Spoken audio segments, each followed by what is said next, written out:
All right. Look at that. Look at that. Hello, everybody. Is that how we're starting? Hello, everyone. Is that how we're starting? Stream's going Can to you be make a my little window bit bigger? more sensual today. What? The stream window bigger? Stream window. This Yeah. one. Yeah. I can. Well, not that big. Oh, okay. There you go. Is that better? Yeah, sure. But now you can't see the other side. Why is it still not? I don't know. What did Chris do? Then you I just blame resize Chris. that window. Just pull it. Trying to find the grabber. Yeah, I don't know what he's done here. Oh, it's that little dot thing in the middle, right? Oh, maybe not. Whatever. Whatever. Hello, people. Love Chris you. sabotaged us. He did. And it's also out of focus. Oh, because we ended on the black and white. There we go. Oh, man, look at that crisp and clean look. So crisp, so clean. How are you today, Gabe? I'm doing great.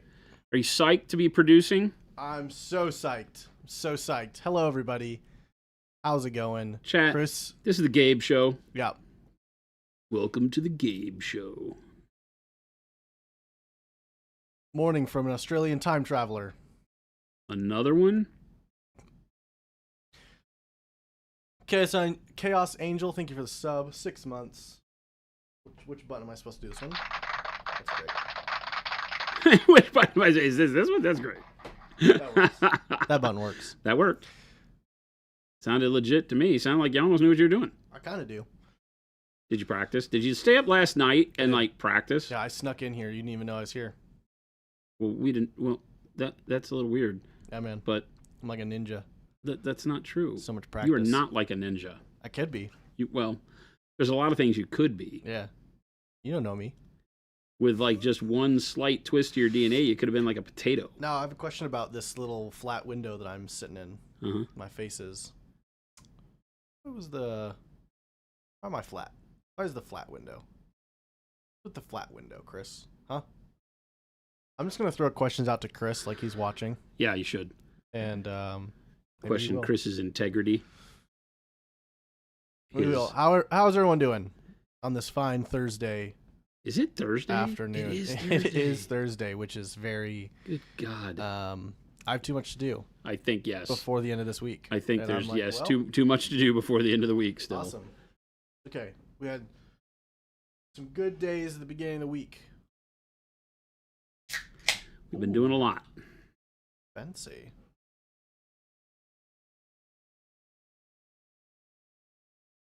Welcome to Thursday, chat. Hope everybody's having a wonderful week. What is up, sarcastic grandpa? All right, we got our first question for this fine Thursday day. I love using true metallic metal. Is there any way to varnish them and keep their metallic shine without killing the shine or making everything else shiny?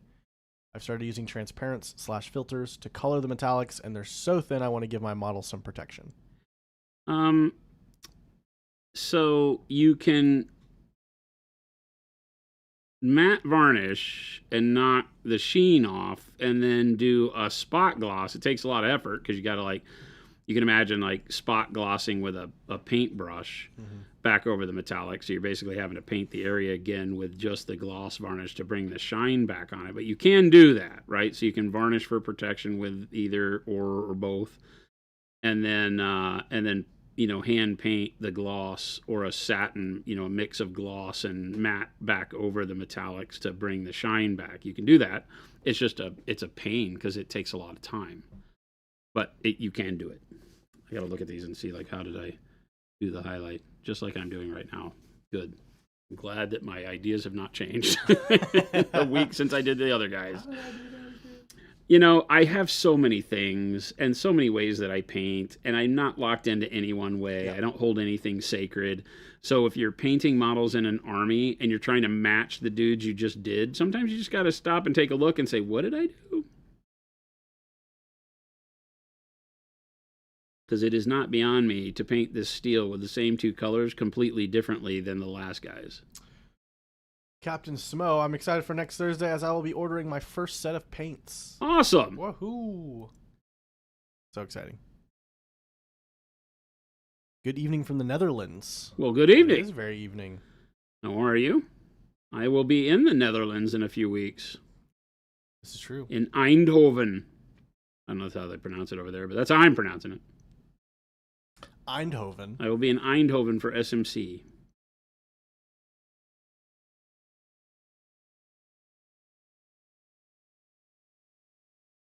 That'll be a cool show. I'm jealous. You're going to Spiel. Spiel's cool. Spiel will be cool in a different way, you know? It's just going to be a lot. It'll be big.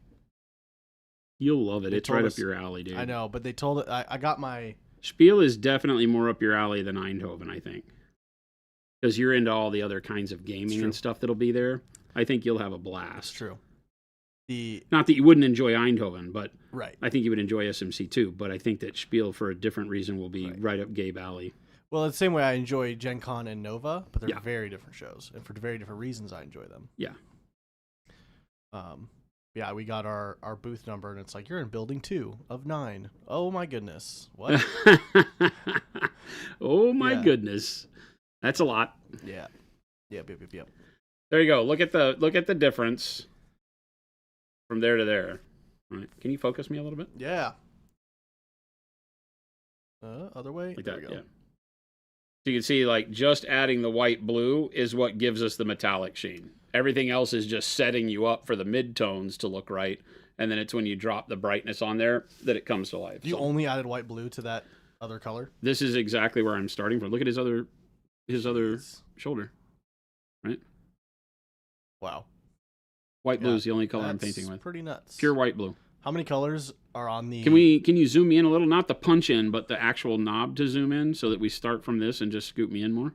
Let's see. Or is it at full? That's full. Okay, so click me in one more zoom, Punch. and then back him out. Yeah, there, then back us out.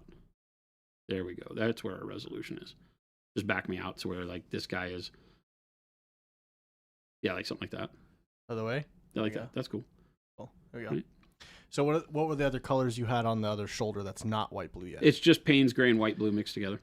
So the first color is Payne's gray. Yep, Payne's and gray then base. You do Payne's gray mixed with white blue. About 75% Payne's gray with 25% white blue, and then 50-50 Payne's gray, white blue, and now just white blue. Okay, so there's 4 steps. 4 steps, yeah. You can do it in 3 technically on something this small. I just get used to doing it in 4. Dang. That in-between step just gives me some variation in darkness for the darker reflective parts, and tends to look better overall when you get done. That looks great. Yeah, but it's just this. Yeah. Right, and this is all messy. There's nothing clean about it. I'm just smacking paint on the model. You have to do the line with the white blue cleaner so that you have a nice thin edge to work from. The problem that you'll have is if you do big, thick, chunky edge highlights with the white blue, then it'll mess things up. But just get yourself a nice pointed brush, and you'll be good to go. What brush are you using right now? This is one of our Pro Sable number 3s, Oh. which I don't know if they're in stock. I always hate that. I'm like, I may be know. painting with something you can't have right this minute.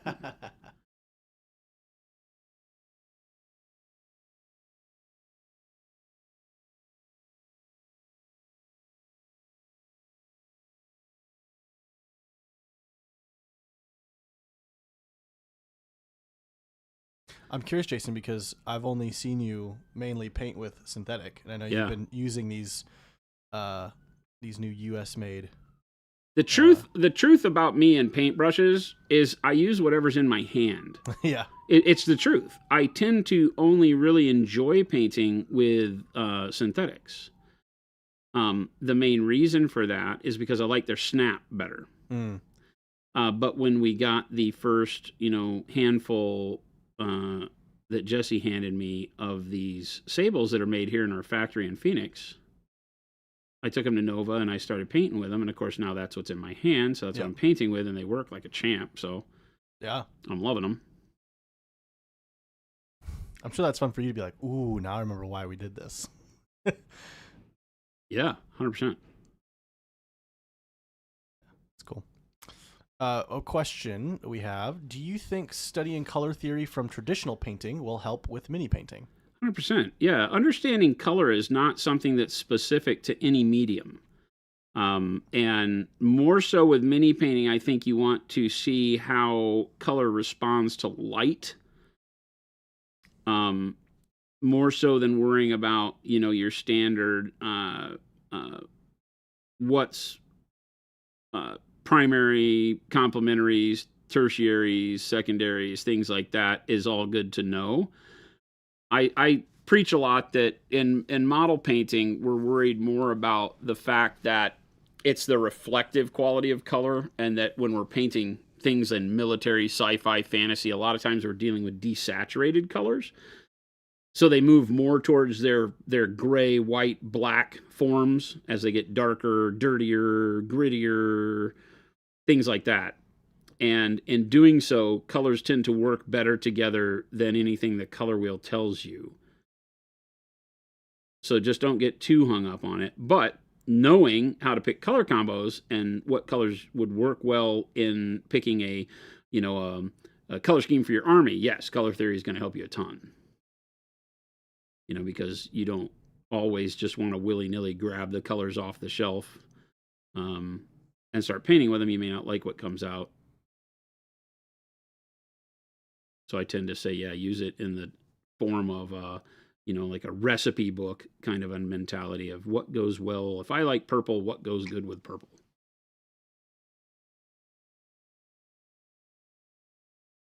Perceptron, these are Kolinsky sables. That Chai Cat said, I'm working on a new model, but I noticed there's a string of saliva sculpted in its mouth. Do you have any advice for painting spit? Like water? Yeah, I mean, that's a good question. I don't, when you have something that you want to be clear, what do you paint it like? Glass, we typically would paint it in grays and then like kind of a bright gray shine to it, much like I'm doing here with the steel. So you could do that. If the spit's modeled in the mouth, it could be a little bit of bluishness if you wanted it to feel more watery. It could be pinkish if you wanted it to be like frothing blood in the mouth if it's some sort of monster. A lot of that can fit the model specifically.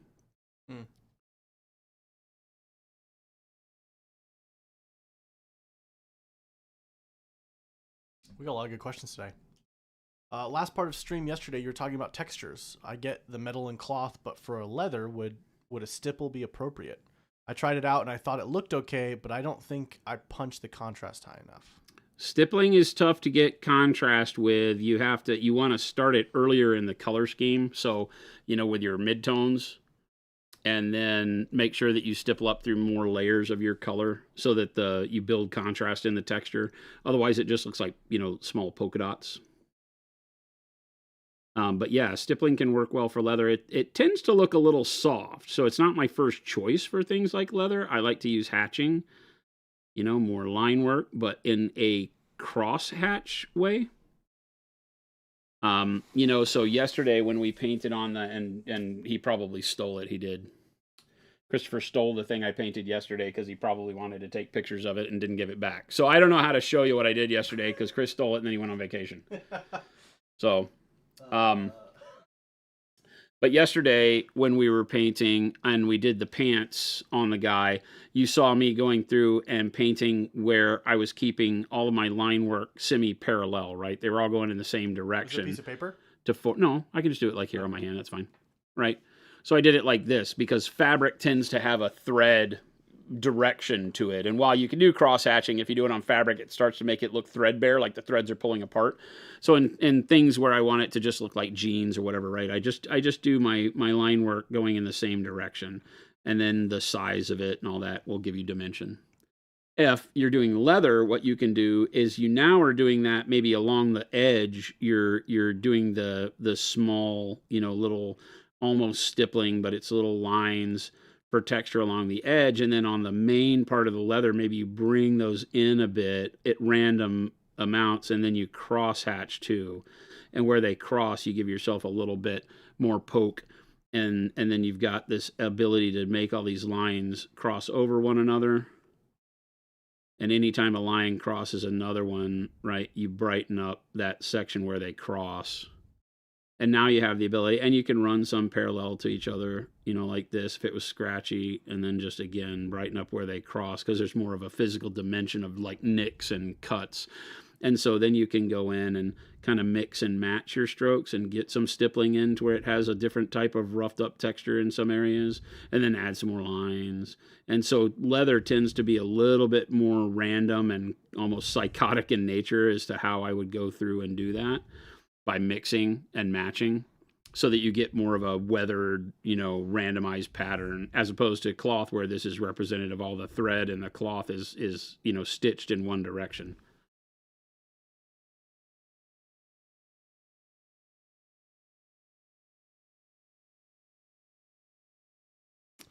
Costas said, I gotta say, I love the stream every day. It's late in the UK, and I'm an hour away from finishing my paint sessions when the stream starts, so it's perfect. Thanks for doing it, and thanks for all the lessons. Thanks for tuning in. Love it. We love being able to paint with our friends on the interwebs. It's a high point for us in the day.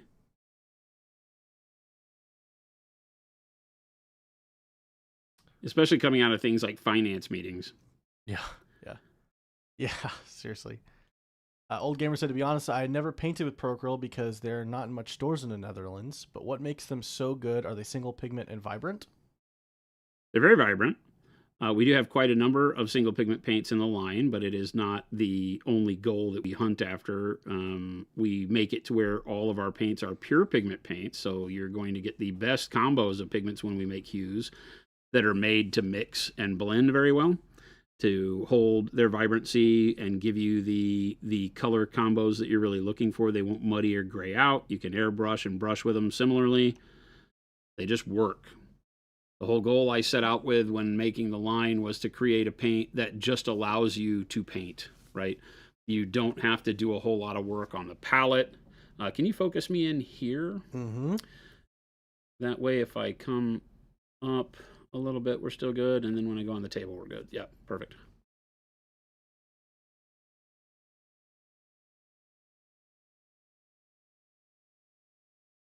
And yeah, we just opened Monument Hobbies EU, so you can buy direct from us from our warehouse and employees in France.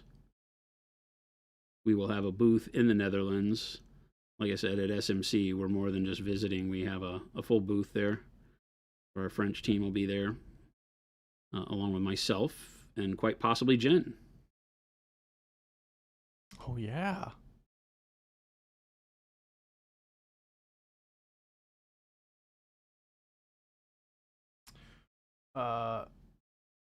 MNTCG player said, speaking about brushes, what do you use as a brush cleaner?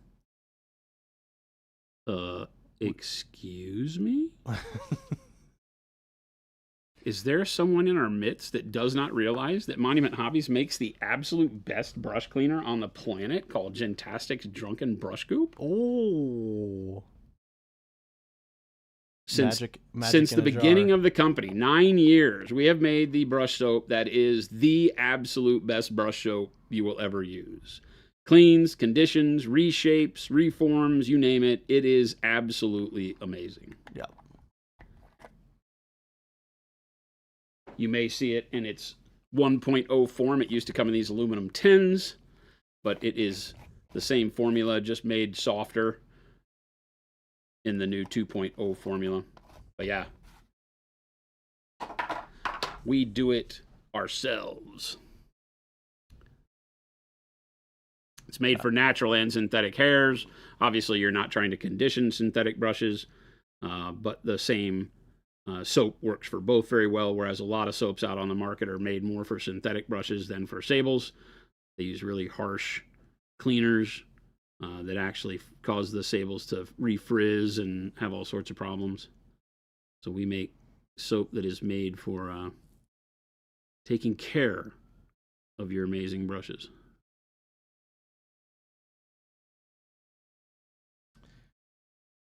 Old Gamer, you can try the paints out at SMC. We'll have the full line there for you to play around with your heart's content. Yeah, I haven't decided what I'm taking, but I may bring some of my Blood Angels to paint at SMC. Oh, see, everyone see one in person. I might bring a couple of models with me to SMC. I know I'm going to bring some framables to be painting. I'll have all 3 of the framables for people to check out. They won't be for sale there, but I will have all of them to look at. So I'll probably be goofing around and painting with some of those.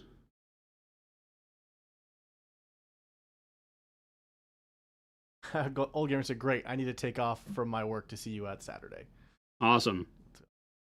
Toxic Social said, "Tomorrow I'm getting a bunch of your paints. Woohoo!" Awesome. Any colors you can recommend for Night Lords, Death Guard, and others except Black Legion? Except black. Well, Black Legion's easy. It's black, gray, gold. What paints are you getting? You said Night Lords? Or dark purple, Lords. Dark blue, dark gray blue, those kind of colors work really well for doing that really dark kind of midnight blue. Death Guard, the yellow greens, dark yellow green, bright yellow green work great. But, obviously there's all sorts of colors in between that you can use. We have a lot of methodologies. If you look on our website in the Learn tab, we've got a bunch of posts on various ways to paint stuff. I do my Death Guard in this, what I call bruised white. I really like the idea of the heresy white being more, how would you put it, made disgusting through chaos, as opposed to painting them green. But that's my own personal preference. We also have great greens if you want to do them that way. A bunch of great browns for weathering and giving a really cool, dirty look to them.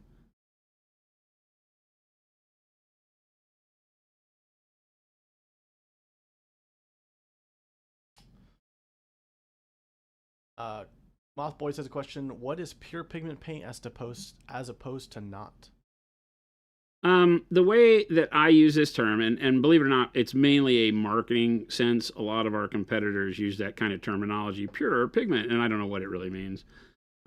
We talk about it in terms of making sure that any paint that you use, if you use a red, it starts with a base red pigment, and that it is mostly that red pigment. We don't alter the color except to shift the hue maybe a little orangish if it's a particular red that wants to be more orange, things like that. Our greens start with a pure green pigment so that when you mix a color, you get it mixing as that color. And in order to understand the value in that, you got to understand subtractive mixing, which is what happens in pigmented paint rather than in things that are, like dyes or soluble mixings and ink sometimes, in terms that the pigment is a physical particle.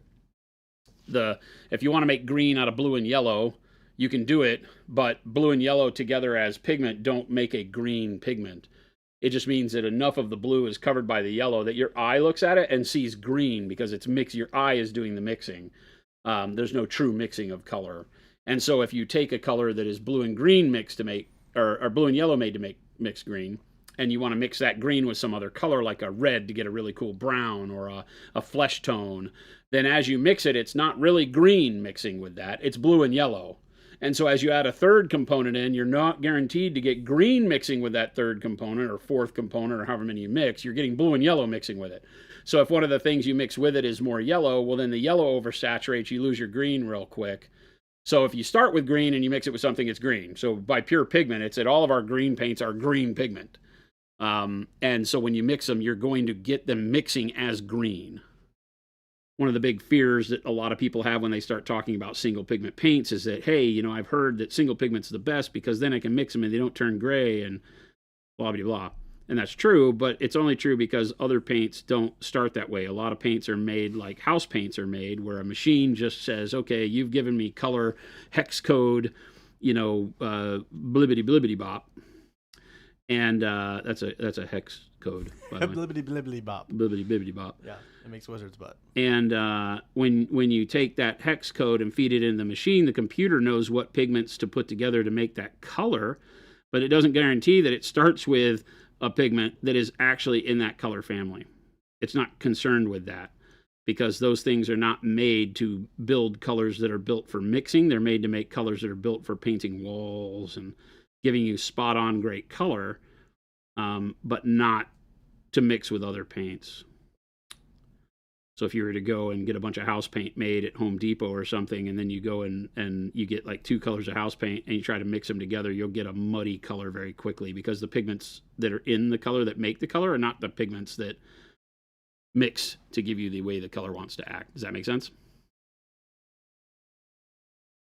All Pro Acrylic colors are pure in that sense, that when you mix with them, they will mix as the color that you intend them to be. So you're in control of where you go with vibrancy and such, which is the way an art paint should always be. Especially because you're constantly thinning them, you're constantly mixing them with other colors and doing things that can expose the more inferior mixing of paint, because the paint will stop acting the way you expect it to very quickly. If a brown is simply, some reds and yellows and whites mixed together to give you brown, then when you mix it, you're never really mixing a brown.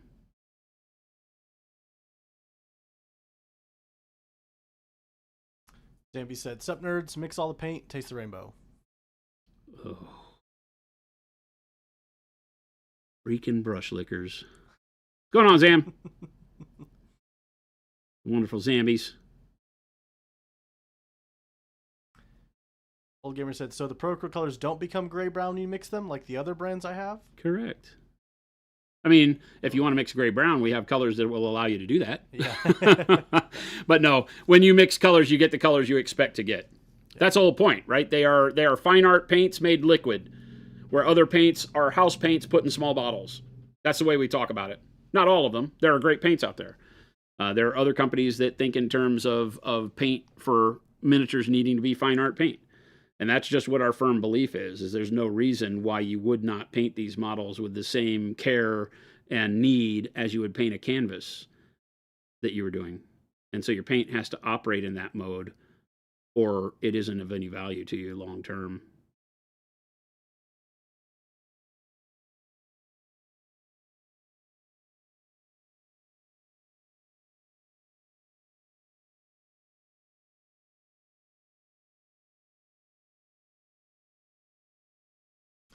Chaos Angel said, "I painted my office Space Wolf Gray." Fantastic. I took an actual pot of GW paint in and they matched it. Fantastic. Yeah, see, it does that very well. That's why that system is so great, right? Because you can scan the color and the computer can tell you exactly what pigments will give you that color and value that you need, and you can put it in a gloss or whatever you want. It's a fantastic way to play with color when all that color needs to do is be that color. It never needs to mix. It never needs to thin. It just needs to be that color, because when you're painting walls, boom, that's all it's got to be. But if you were to try to take that color that you made for your house and mix it, you'd be in for a world of hurt. There are times where it might work. You might get lucky and you pick a color where they have a base pigment in the machine, because the machine is made up of like 12 to 16 pigments. And so it might give you a color that is, going to hold when it mixes. So it's not true of every color that's made that way, but it gives you more of a chance of not getting what you want. Sammy said, "I'm going to paint my office this weekend. Can I get a couple gallons of dark yellow green to use on it?" No, maybe. That's an interesting color. I don't know how I would do sitting in a room that's painted dark yellow green. It's a great color, though. It's a good color, but I don't know if I want all the walls around me to be that color. I mean, it's very earthy, so I could see that being really cool. It's the sharp yellow. I guess dark yellow green isn't, though. It's just a nice earthy autumn color. Yeah.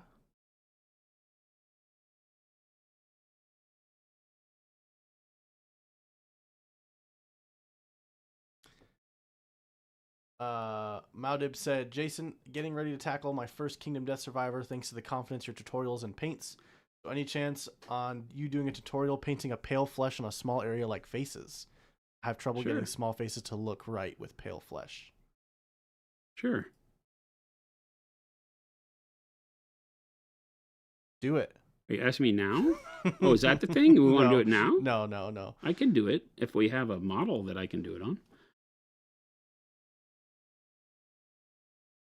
The trick pinky. with pale flesh colors is that you don't want to start too bright. You still want to give yourself some darkness. A lot of people, when painting pale flesh, start with a flesh tone that's too bright.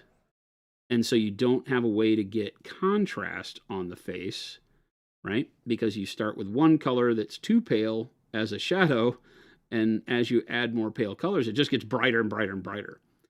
And you lose touch with the shape of the face. You start feeling like it's not really human. Now, on the other side of that is that you can go with too dark of a thing and too much contrast, and you never feel like the face turns pale. So, pale flesh is one of the hardest to do. It's like why we say painting with white, you don't really ever use white, right? Why do I keep losing focus when I'm here? Because even if I get it right, it's like right there, when you pull it up, it goes just out of focus. When you pull it up to you, it's just a little bit out. Well, yeah, but don't just... All right. I can leave it. Yeah.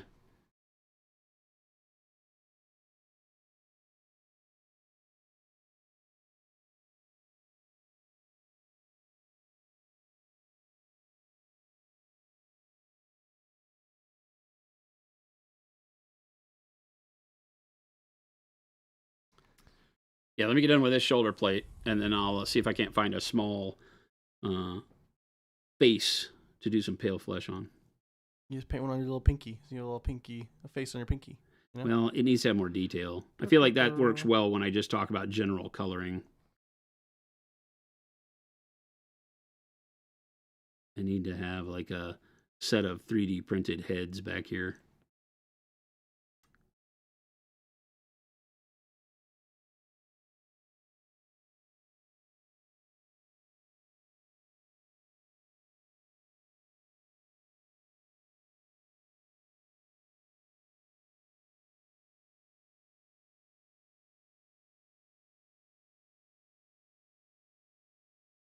In response to a couple gallons of dark yellow green bag acryl use case. Oh, geez. Yes.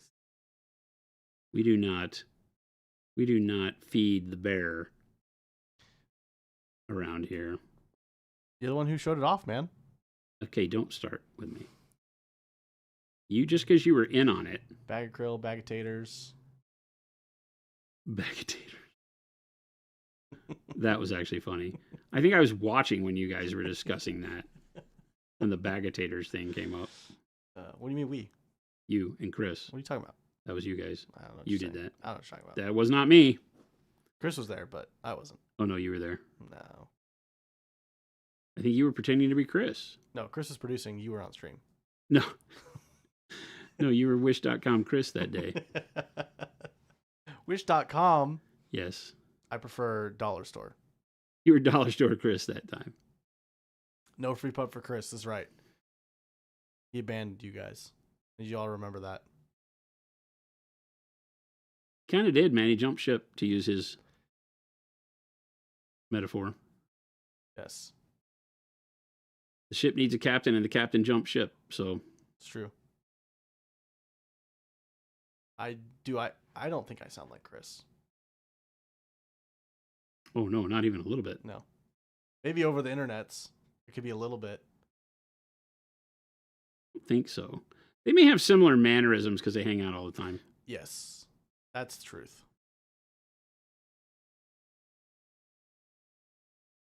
But no, I don't think Gabe and Chris sound anything alike. This is what Chris sounds. Hey, everybody. I'm Christopher. That's pretty good, actually. Do. That's definitely better. Do. Oh my God. I hope he never watches his stuff back. He hates us already. That's so funny. Do. Okay, chat. I'm going to make a survey. Hey. What's wrong with my surveys? So funny. Lumberjack Tim says the diorama story continues. Got the replacement base started today, and I might end up looking better than the last one. Pics in the work in progress on Discord. Nice. You go check that out.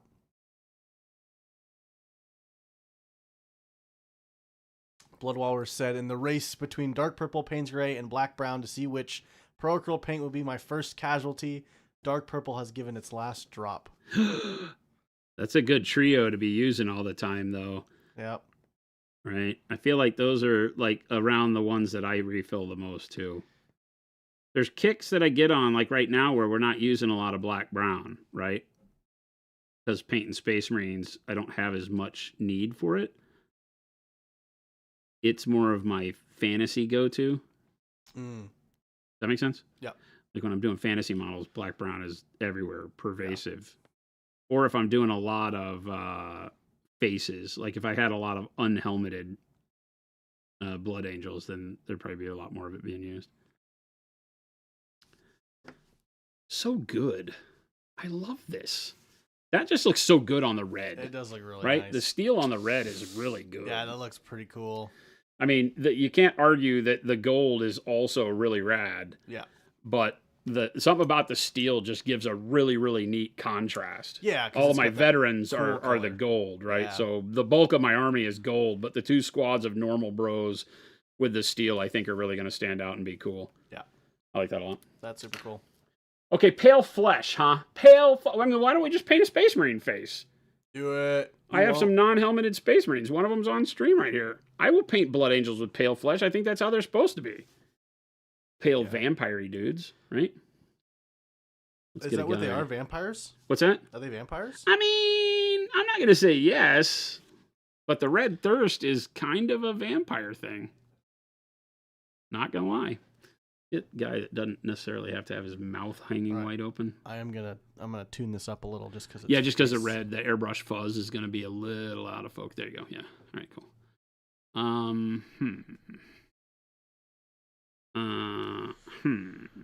Rev said, "So we get a gallon of edible paint to paint walls with." That's what I'm hearing. Hey, whoa, man! I need y'all to calm the hell down. I need y'all to not be so much of this right now. I need you to calm this down, all right? We're not doing Pro-Acryl by the gallon. We're not making edible paint yet. What if we did? But what if we did? It'd be cooler if you did. It'd be cool if we did, though. Man, you've done the math on how much a gallon of Pro-Acryl would be, right? It's a lot. It's a lot.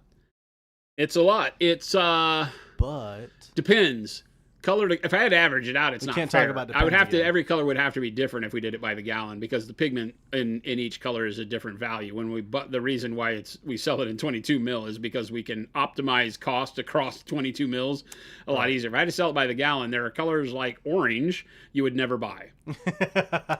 Metallic medium you would never, I mean, unless you're just a whale and you're looking for ways to do it, but we could probably just have you invest and become a minority shareholder in Monument Hobbies and not have to worry about selling you gallons of paint. But yeah, the certain pigments that are super expensive, one of the most expensive is pyrrole orange, just because we use the absolute best quality pigments that most companies shy away from because of their cost. And so there are some that would be abusive. That would be somewhere in the neighborhood of about $500, $450 or something like that for a gallon. $450 for a gallon. For a gallon. It'd be expensive. Probably even more now I think about it. All right, so let's find a base coat color. So with when I'm doing pale flesh, one of the things you have to think about is, do you want it to lean towards the pinkish reds or kind of more grayish reds? If you're doing zombies and doing pale flesh, then you can use like greens and purples and stuff like that. Because we're doing, these guys are actually alive, we'll start with a flesh tone. And I think I probably want to go ahead and start with something akin to like burnt umber. I've been enjoying burnt umber. Get back to the desk. What are you doing? What are you doing over there? You're talking to the camera. I was staring at this. Yeah. I could either go burnt umber or I could go with dark flesh. Ooh. Right, I could go with dark flesh here. Let's go with dark flesh into burnt umber, and let's show you how this will kind of lean into the fact that pale flesh needs to start dark. Okay. because we still need to have contrast, volume on the face, so we can tell, you know, where the ridges and cheekbones and shadows and things like that are. I'm not on these guys. I'm not going to do like dark purple or anything like that. We might glaze some color back over them, but just for speed of army painting, I would paint these with just normal layered skin tones. So that's what we're going to do. So the dark flesh isn't going to look like it has a whole lot of impact because the thing's already red.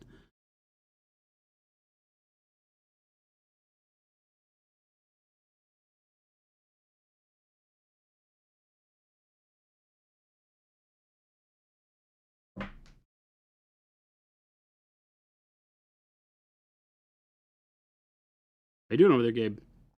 Good. I've got my snacks. You got snacks? I got snacks, dude. Dude, our freaking Costco order came in, so the whole building is not doing work. They're just going and eating snacks. Snacks. You know, these are some older snacks. Some Ritz. Ritz with peanut butter in them. Oh, the peanut butter crackers. Mm-hmm. Mm-hmm. All right. Dark flesh. Boom. We're done, chat. Pale flesh.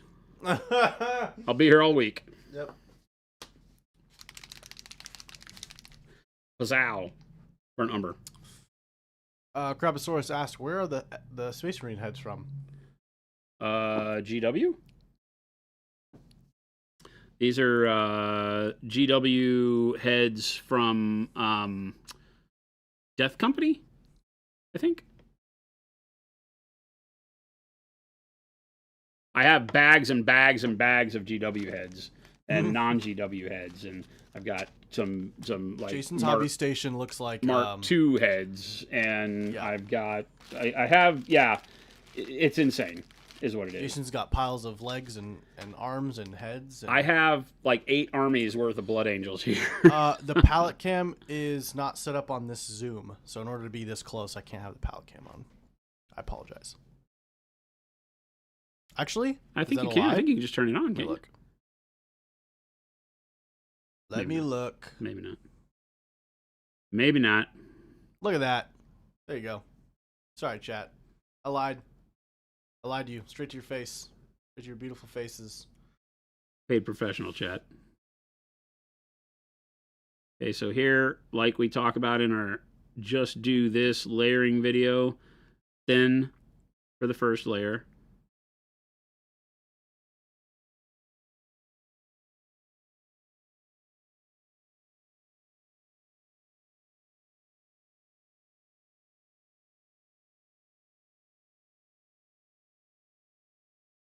Just do a thin coat into all the areas that will move you towards a highlight. Top of the cheeks, nose, forehead, obviously, right?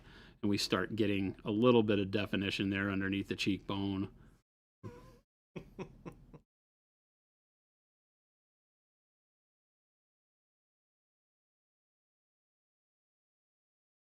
You don't want to paint the whole area with this. You don't want to go into the shadows, where you'll start losing your contrast.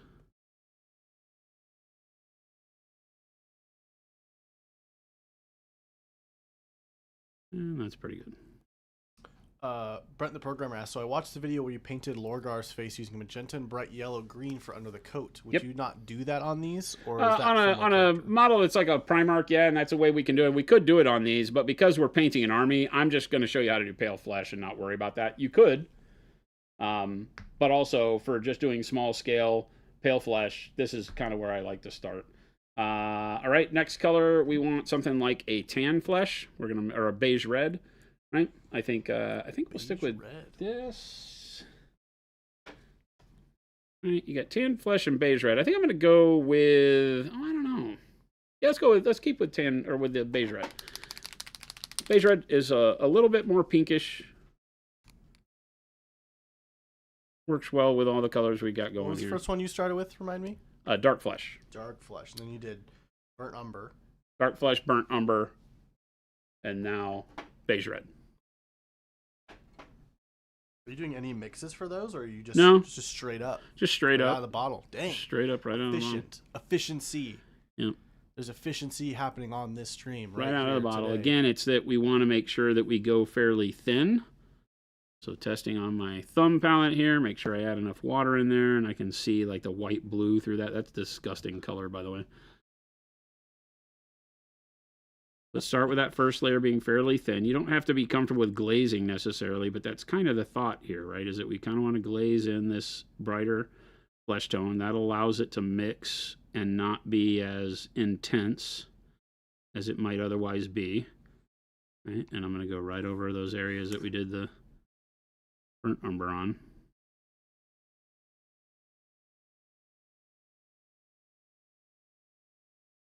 That's okay, Wad. You need to drag him through the mud. Still can't get away with it.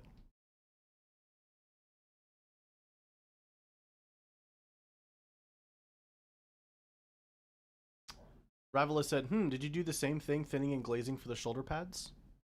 The shoulder pads are all airbrush. All the red is airbrush.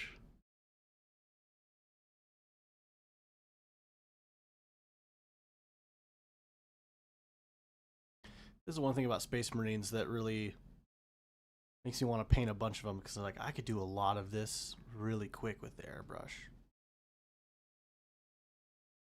I say all the shoulder pads are airbrush, other than the non-metallic steel. And yes, on the non-metallic steel, the first layer that I do is usually very thin, and then layered back up. Oh, sorry, yeah. They said I meant the steel trim. Yeah, sorry. Yeah. It hit me that might be what you're talking about. Yeah, for the steel trim, everything that I do off the brush is the same. I have a video that's just do this over on YouTube, and it talks about how I layer everything.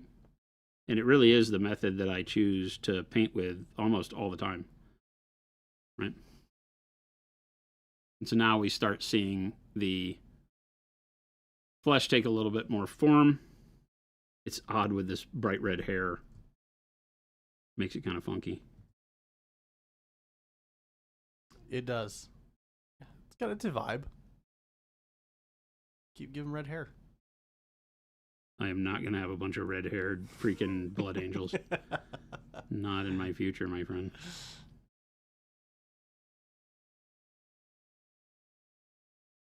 What's your usual go-to color for hair? Well, I mean, if you're just doing stuff like this, it alternates between black, brown, blonde, typically. It's just too easy to just go between them, right? All right, now next step, we want to go to something brighter. Probably like, maybe like dark warm flesh. This we probably will mix in. I don't know. I think I might go with the bright shadow flesh or peach flesh. Let's go peach flesh. Peach flesh adds in that kind of pale yellowy nature to it now, right? We lose the pink and we go primarily into more of a peachy color, which is, you get that by adding more of the yellows back to sort of the bright brown side of flesh, if you will. And on this one, you may want to mix. It depends on the size of the face again, right? I'm going to not mix, so we're just going to go straight in, thin it down. So again, when I am over here on my thumb palette, it's this kind of thing. You can still see all the paint coming beneath it, very thin. And this is where we're going to just kind of stick to the highest areas. Maybe a couple of the spots on the forehead here, eyebrows, top of the nose, staying away from the tip though, nostril, that laugh line that comes down, maybe a bit on the side of the lip, and the top of the cheek.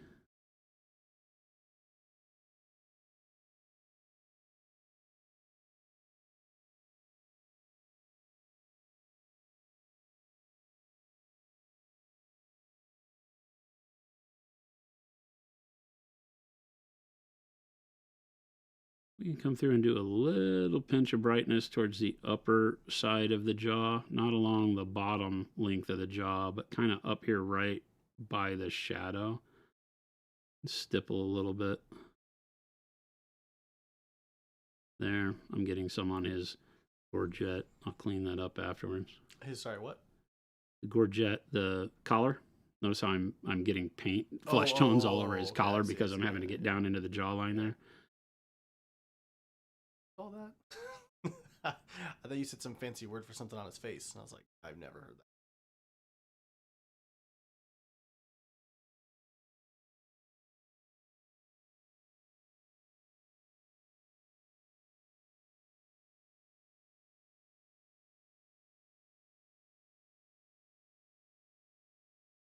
That's a fencing equipment term.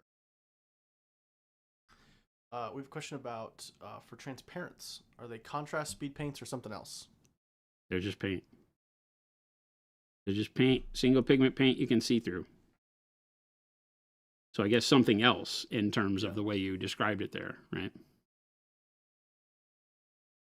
Okay, so we're building up the mask of the face. We've got brightness. It's like we do non-metallic and such. It's brighter than you want. We're starting to push the contrast into almost uncomfortable territory because we're going to come and glaze a color over the top.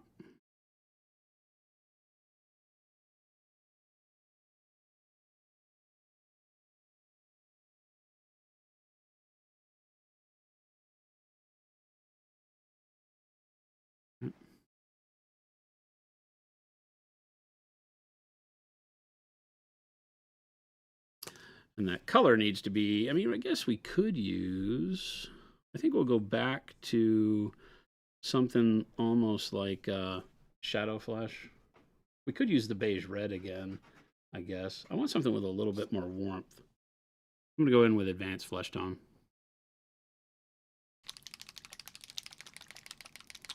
How do you recommend tackling OSL with the airbrush without going too overboard with it? It's not going to look like, I mean, you can set up your light with an airbrush in something like transparent white or a very thin down white, and you can set up the idea of light on the surface that way, but you're going to need to then go back over it. I mean, you can continue to do that and build it up with color too. If you go white and then a color and then white and then a color and then white and then a color, depending on how fine you are capable of getting and how confident you are in your airbrush skills, you can make it look okay.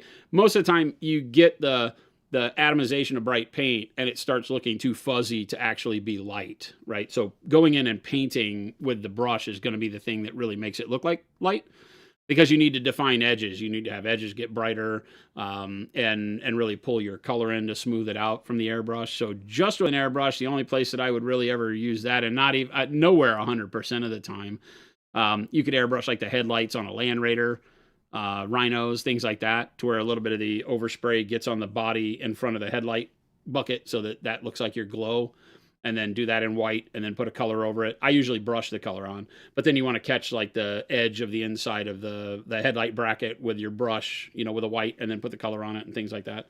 So I don't know that there's a time where I would ever use the airbrush by itself for OSL. I don't think you get a good result. So again, a brush load full of water. Notice how this color is going to be very yellowy. We need to make sure it's very, very thin, because all we're looking for is its coloration here. So if you can see, here's all of the colors. It also has white blue here, which is kind of silly. But this is the way it's going to glaze over the top of that, right? Is it'll just give me that warmth back in there, but keep the darkness and the brightness and the contrast. So I've gotten rid of most of the color on the brush on my thumb, and then I'm going to just come back in here and glaze that on. You're a little off. Oh. Right. So you're going to come in here and just glaze that in. Now this goes in shadows, highlights, everywhere. Notice how it doesn't cover anything to the point where you can't see your previous work.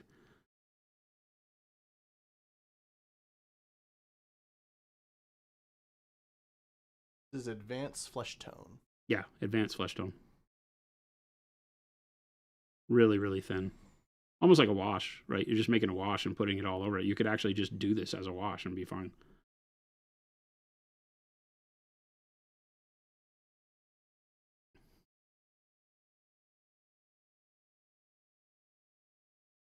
Right? And you could pretty much stop there if you just want the contrast of a small face. Again, this is why I say start with a darker paint, because now I can see the laugh line and the lips and the cheeks and all of that. If that were too dark for you, you can glaze more of this color into the darkness. If the overall skin is not pale enough for you, if you want it to be more pale, then I would go back to the peach flesh that we used as the brightest color. And again, use that fairly thin. And go back and retouch those highlight areas. Get the top of the nose again there. Make sure you don't have a whole lot of paint on the brush so that you can get really fine detailing going on. A little bit on the forehead. Catch the eyes like that. Here you might want to grab just a little poke or two on the cheek, like so. Maybe the bottom of the ear, right? But not maybe if you can get there. We're good at this. Maybe we can get that little bag. He has eye bags. Maybe you do that. You could get the little poke of brightness on the laugh line here. You don't want to trace the whole line when you're doing this. You just want to poke there and a little poke on the upper lip. Bang, like that. And then probably not too much over on this other side, although, you know, you can choose to do as you wish.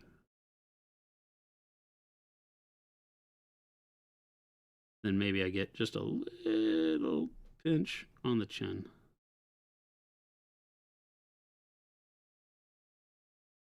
Right.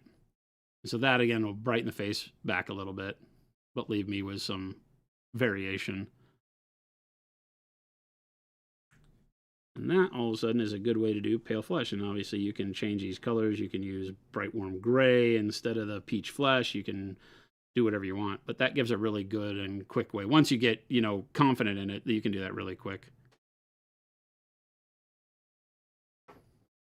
Nice. Lumberjack Tim subscribing for 3 years. Lumberjack Tim says 5 years watching, 3 years subscribing. Thank you so much. Tim, lying liar who lies. So many claps. And remember, I didn't mix any colors there. So you also have the ability, if you're not as confident with going with the thin colors, you can mix those colors in between too. It's just as faces tend to get that small, like Space Marines like this, right? Mixing the color, you don't really have a lot of space. So working thin allows you to be able to go outside of the area that really needs that color, and it kind of blends for you, so you don't have to be as careful. You don't have to be as good as getting your colors into very tiny spots, although you saw me do some, I mean, that's silly small for doing a little highlight on the laugh line and such. But you know, you don't have to be super confident with it, and you get a really nice. It's funny as I keep looking at this with his like, you know, Raggedy Andy red hair. It doesn't even look as pale as it will with like a lighter color hair on there, or even more so if you put like black or dark brown hair on him, it's even going to brighten his skin up more. Robert Source asks, why is advanced flesh tone named as such? Because it's really it was Ben's idea. It's in his set, and so it's a flesh tone that is used as a mixer for all types of flesh, right? So when we say dark flesh, shadow flesh, tan flesh, whatever you want, you can take advanced flesh tone, and it's a way to give some warmth in the yellowish hue to all of those colors while also acting as a shade. We have brighter versions of that where you can take like the bright shadow flesh kind of plays along with that. It's a little more peachy, but again, it's really something that Ben said. He goes, it's kind of an advanced flesh tone, and I was like, I like that, right? The thing when naming flesh tones is that we always, as a manufacturer, have to be careful because we get, believe it or not, we get a lot of comments behind the scene when you say something like tan flesh, and they're like, oh, you know, it's tan for Caucasians only, and I'm like, you misinterpret that. I'm sorry, I misnamed that. It's tan because it's tan as in tan brown, the color. That's what tan flesh is. Tan flesh is not a color that when you look at it, you go, oh, that's a tan person. No, it's tan flesh because it leans towards the color tan. It's a peachy tan color. And we realized that after naming it, that, yeah, I mean, this is too bright of a flesh tone to be like, I'm on the beach getting a tan. That's not what it meant to be, right? And so, you know, we always have to think about that. But advanced flesh tone is one that you can really use in a more advanced way. I glaze it over the top of things like that, like pale flesh, because I get to use the coloring that's in it that isn't reds, right? A lot of flesh tones lean towards pinks and reds, and the advanced flesh tone is neat because it allows you to now move those hues towards something that can be any racial distinguishing mark that you need, but moving them in towards more of a yellowish tone without being jaundiced. You got to be careful because you don't want to add too much yellow or you look like your liver's not working. So it's a great, it's a little bit more of an advanced way to paint because you could use it as a skin tone on its own, right? There's no reason, like Middle Eastern is in like that kind of South Pacific Asian skin tone. It gives a neat olivey, yellowy feel to the skin that can be used just as a flesh tone for that if that's what you're painting. So it can be just a color, but really it's a mixer that allows you to shift those hues, add a little bit of yellow on the warm side of the face if you're doing a bust without using pure yellow, because pure yellow can make it look jaundiced. It's not like there's pure yellow on your skin, but there is a warmth to skin there. And so rather than mixing in yellows to your flesh tones, it kind of gives you the ability to do that right out of the gates. I don't think my white blue is still working.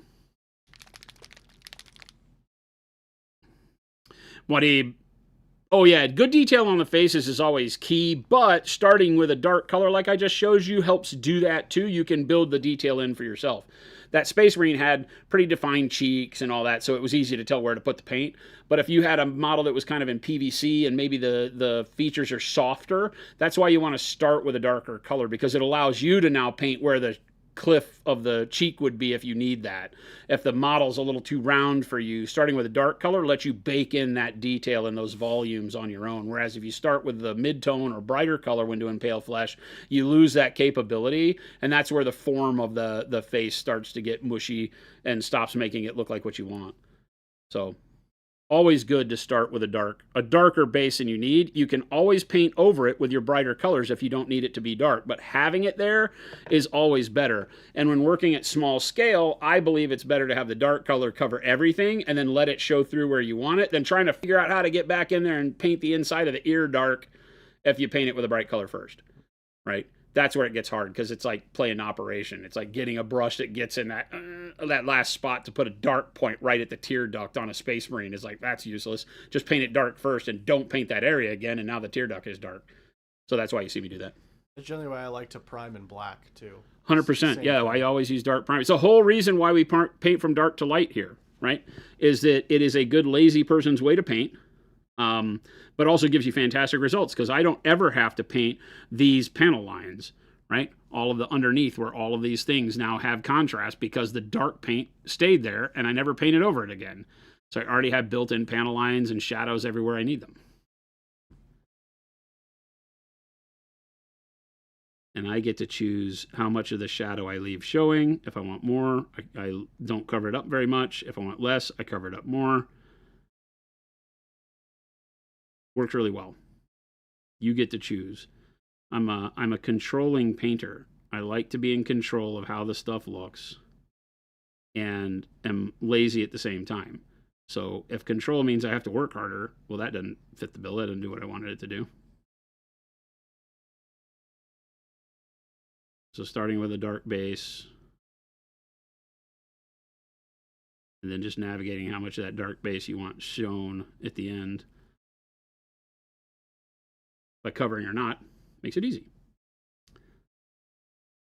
There's a lot of times where you'll see me use a dark color and cover it 100%. Might seem like a waste, but it's only a waste if I knew going in I wasn't going to use the dark color. And a lot of times I don't. I let the model kind of dictate for me as I'm painting, you know, how much of the dark color I want to see. You know, here's a good example. Like in this very, very thin area on the shoulder plate, right? I have this dark line in the middle. I've just done the outer edges, you know, just a hair thin outline on the edges. Now when I come back in and I decide, okay, I want my bright reflection to be right there, okay? Well, I'm going to glaze a little bit, right? I'm going to feather into that bright section. And if I chose to cover all of this because it makes sense for how my shine wants to be, that's great. Now, but you could say, well, why did you even paint it dark in the first place? I painted it dark in the first place because when I do this instead, when I say, okay, as I'm building up my shine, we do it like that, now it looks more like shiny metal than ever before because I get this dark reflection point at the end, right? So I've always got the ability to choose as I go where to leave a little bit of darkness to get the idea that I'm trying to paint across. It's always better to have it as a capability and a choice than to think of it as a waste of time to paint something you're going to cover up. I have a lot of people ask me that. Hey, I see you paint, you know, a lot, and then you cover it all up. What's the purpose? Doesn't that waste time? Like, well, it can, but I don't look at it that way. I look at it as it's always an opportunity to use that color should I need it. Because until you get to be the painter where you know exactly what it's supposed to look like at the end, and you paint to that from the very beginning, right? then always giving yourself opportunities that don't include having to go back and remix a color, put it back on the model again. Oh, I covered that up and I shouldn't have. That kind of stuff. Here, I just give myself the ability to cover it or leave it. You can use it as a guide too as you go along. 100%, yeah. You know, like zenithal priming we talk about all the time. That's a guideline more than anything. You can cover it up or you can leave it. I'll move down just a little bit. Church.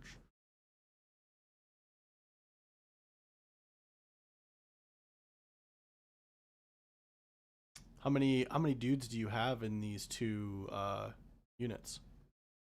20. Nice. 10 apiece. Is that what you're asking? Yeah. Yeah, there's 10 regular assault marines in this army. And then 1, 2, 3, what is that, 27, 32 additional veteran assault marines. Jeez. In various types of units. Lumberjack said Gabe is so quiet compared to Chris. Told you this would be a nice sultry stream. Sultry. Chris has unmatched energy. It's his superpower. You should see him during the day too. He's go-go gadget, Chris. He is. All the time. Especially when he's in a little bit looser of a mood, when he doesn't have a bunch of stuff going on. He's like, when he's in work mode, he's in work mode. Then when you got silly, haha, funny time, Chris, it's an energy for sure.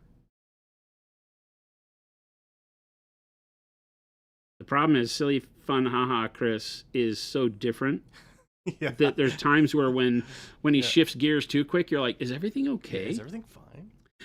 He's like, it would be if you'd stop asking me that. So funny. Yeah, you guys Christopher turns it on for stream too. He gets ready. He has a whole ritual and everything. Gets into the zone, into the zen. He does have a helicopter that comes out of his hat. It's pretty incredible. See him flying through the sky.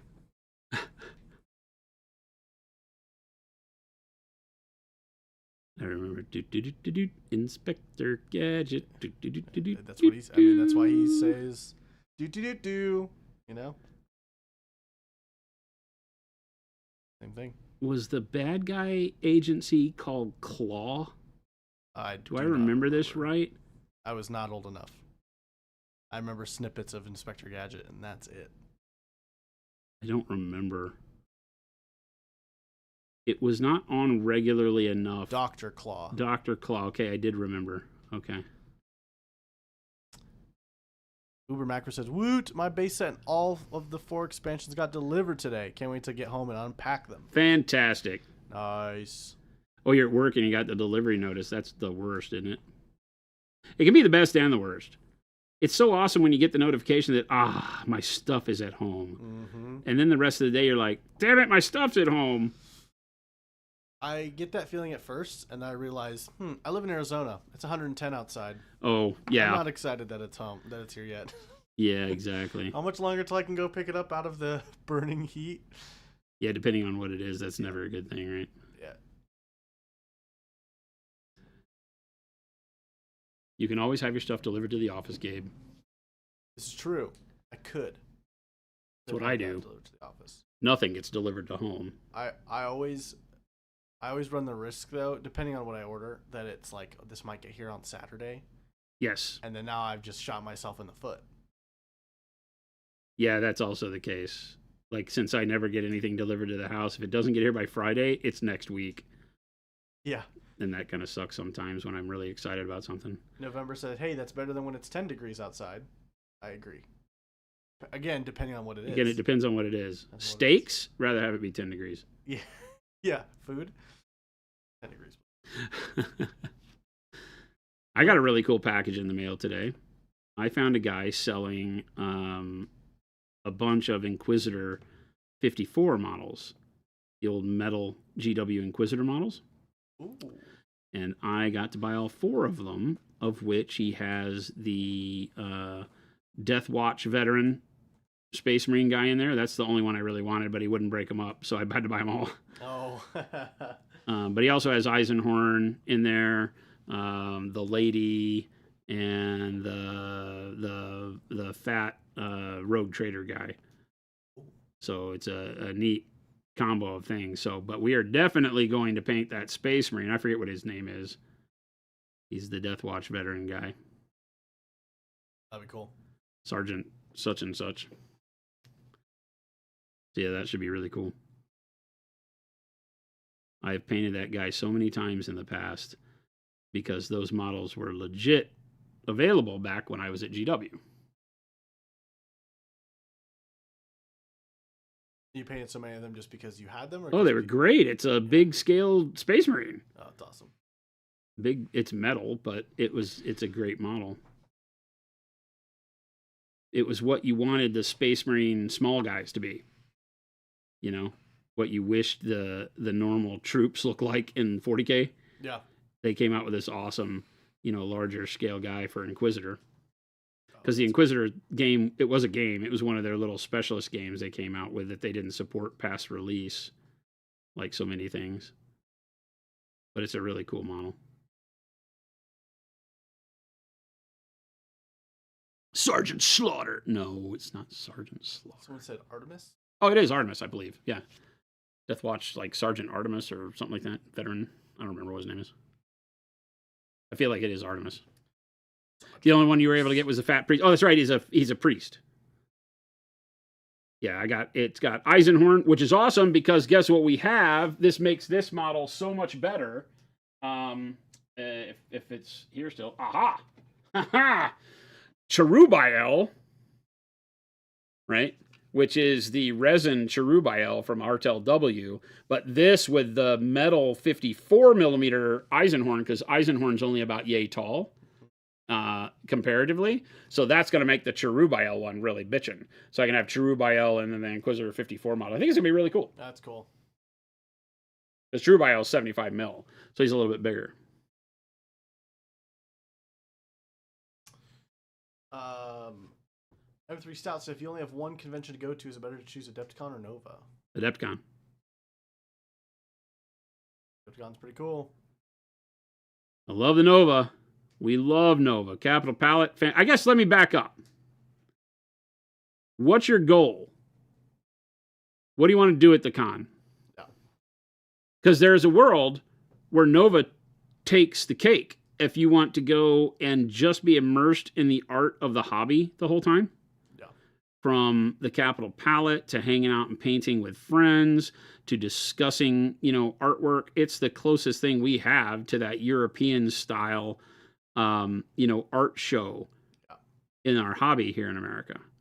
So if that's what gets you going the most is sitting around painting, talking hobby, then Nova then Nova. If you want to go and have the opportunity to play a bajillion games with friends of all types and forms and be immersed in gaming and the art, but gaming becomes big for you, then I really think Adepticon is better. M3 Stout said paint. Paint, yeah. Then quite possibly Nova. Adepticon has a wonderful area in what is called Fort Wapple, where you can hang out with amazing artists the entire time. And there's a lot of amazing artists in Fort Wapple painting. So I would tell you that there's an ability at Adepticon to spend more time with amazing painters painting than at Nova. Yeah. A lot of the painters at Nova don't paint. They teach classes, right. They hang out, they're fully inundated with the Capital Palette because they've got entries. You can talk to them in a more casual scenario there. But if you want to paint with people, Adepticon, I think, is the way to go.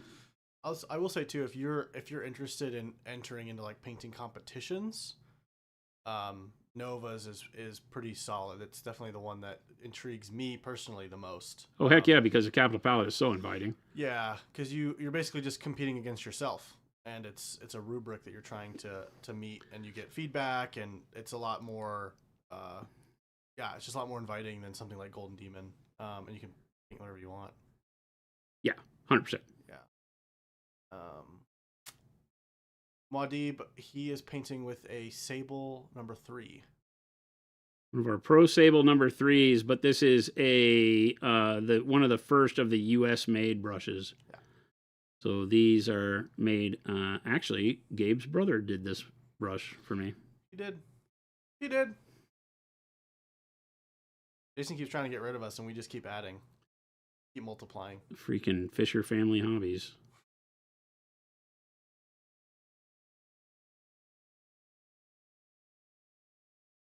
He's funny. He texted me yesterday, and he's like,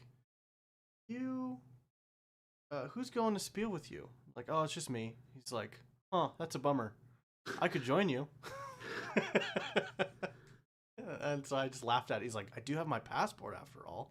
Like, you're such a nerd. Jesse did? Yeah.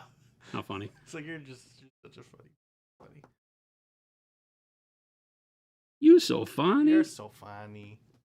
Oh, yeah. There's another Fisher. And you realize 4 of them work here? There's only 5 of them. There's 4 of us that work here. And currently the plan is that our mother will be at LVO with us. So you can meet Queen Fisher at LVO. Fisher Queen.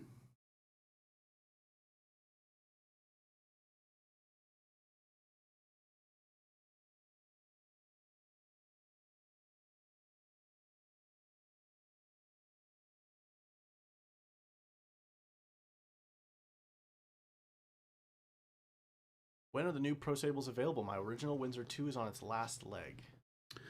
I don't know what's in stock right now. I know that I think we probably only have a few sizes. There might be some 4s in stock. I can check for you right now.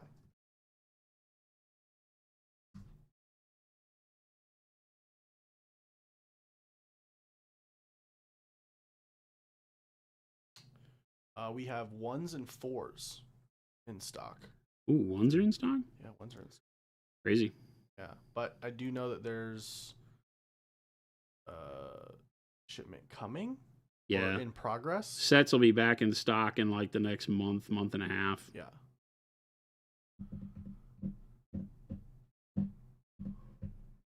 Our brushes sell out ultra fast. Yep. And it's very difficult for us to keep up with production because they're all still handmade, old world style, great quality. And it is not easy to just, get people who can make brushes. Our partners in Germany, where we have made these, they have, I don't know, a combined 120 years of making brushes. Something silly like that, 180 years. And they were kind enough over the years to teach us the assembly portion of it. And so we have all the equipment to do what you see here, make our own brushes out of the same high quality brush head that is handmade in Germany. But then it allows us to do all the handle work and the scripting on it and coloring and all that stuff. So it's a lot of fun. So we're excited to be able to start doing that. And those will be available sometime next month, I think, based on our current time schedule. Man, back-to-back raids. We got Summit Forgery and Tommy Frontseat. Thank you. Welcome, so everybody. Much. Oh, that's a laugh. That's the wrong one. Hello. No. Paid professional chat. Which one is it? Not that one. That's what I got. I was looking for a cheering one. Do we have a cheering one? Yeah. It's somewhere. There's too many buttons, guys. There we go. We found it. Man. Our starting quarterback is on vacation. I'm not starting quarterback? No. You're Sorry. kicking me off the team? You're the backup. I'm backup quarterback? You're backup quarterback. I can't be like wide receiver or something? Well, you're the backup quarterback. That sounds... But I'm not starting. Well, no, Coach, because that's Chris's job. Coach, I'll take a different thing. You just gotta put me in. Coach. Not how that works. Throwing sports references at me, Jason. Sports ball. I know some of it. I don't know all of it.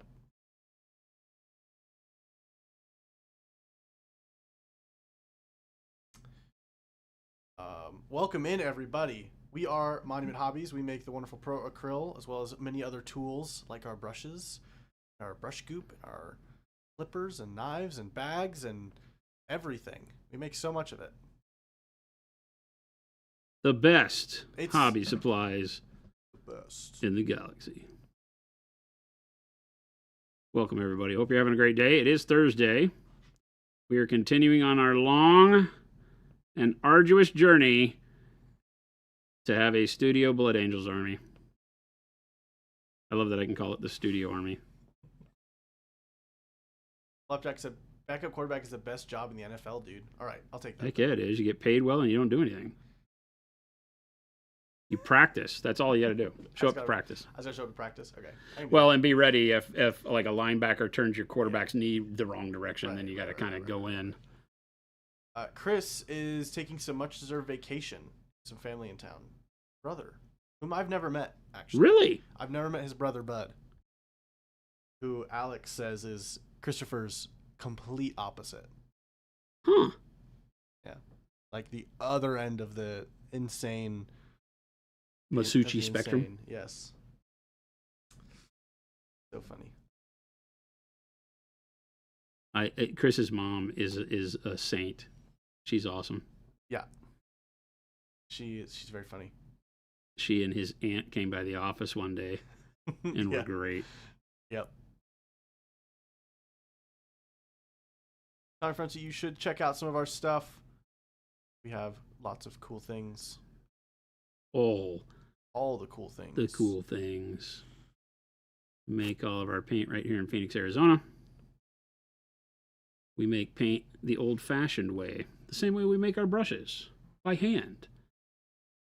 Old-fashioned. We are a little old-fashioned. It's not a joke. We still believe that stuff should be made in a way that is fun and high quality to use, especially when creating art. So you're moving that way in April. Yeah, we've got our offices and facilities are all here in Phoenix. Phoenix! Come stop by, say hi. We're about to open up a second facility with all of our production and fulfillment moving into it. We have two buildings right now, but one of them is production only, and then fulfillment and admin and marketing and all that stuff are here at what we call our HQ. We're about to move fulfillment into another building and move production into that new building. Mm-hmm. And then open up a experience center here at HQ. Yeah. It'll be a lot of fun. It'll allow people to, when they stop in, they'll be able to sit around and enjoy some Monument Hobbies coaching. We've got classrooms that'll be going in where we hope to do some cool classes for painting throughout the year. I'm excited for that. Of course, they're probably going to make me teach, and I don't know where that time's going to come from. But I didn't think this all the way through. Yeah. And right now, we're painting Blood Angels, and we have a bajillion dudes. We're doing our normal Assault Marines in our red workup that we've created, and then steel on the shoulder plates, and then we have all of our veterans with gold. And because I'm an idiot, it's all non-metallic. And there's 70 dudes. Well, I commend you, Jason, because that guy that you're holding in your the commander of that one, you painted that a while ago. Yeah. And you've been wanting to do this army for a long time. Oh, yeah. I think before I even started here. Yeah. Potentially. And you're picking it up. You're doing it. Yeah, we're actually doing it. We just got done the other day doing a dreadnought. So we did a Incendious dreadnought. Oh, dude. The jump pack dread. So I never saw the final. Oh, you didn't? No. Yeah, I even did the base, Gabe. He's done. You did the base. Where are the tufts? Huh? Where are the plants? I don't put plants on bases. This is the grim dark future where plants don't grow. Well, it could be dead plants. Oh, and I didn't finish him. Look, I didn't paint the blood tear on his chest. Oh no. Chad, I blame you. You didn't tell me. Okay, no. He's not done. Dadgummit. I knew there was a problem. Did you put holes in all your barrels too? They came with holes. Oh. I can't tell. They came with those. He has claws. He has big fiery claws. What are you talking about? With a Gatling gun in the middle of it. And Gatling guns in the middle of it, yes. And we unfortunately painted one of the new Saturnine guys, the Praetor, and we got about, I don't know, 80% of the way done with the Praetor. I still had his big power axe to go. We got about 80% done with him, and I realized I wasn't going to use him. Oh, no. So he got retired to anonymity. So we'll finish him someday. There might be a list that he makes it in after I decide that my all assault marines list is shitty enough that that I need bigger dudes. I need somebody with a better save. But we'll see. Explain orcs, though. Orcs are a fungus. They're not a plant. The difference. TM Wadib, thank you so much for hanging out. Wadib, have a good one. Great questions. Yeah. Wadib was the pale flesh guy, yeah? A lot of you have been giving us lots of love, so thank you. I know we can't call it all of them, but appreciate it. There was a question about where you got these true scale models. These are from a guy who goes by the name Fummelfinger. Or he has another name on like cults, and you can get most of them for free. He doesn't sell many of the designs. He just puts them up for free, and then you can print them. So they're great. Ooh, really? Yeah, a bunch of them are free. There are some bodies that are like custom one-off sculpts and stuff that you pay for, but I think you can get some of the squads and stuff for free. Shouldn't have told me this, Jason. Uh-oh. Shouldn't have told me this. Well, I mean, I'm not here to keep your wallet safe. True. It's true.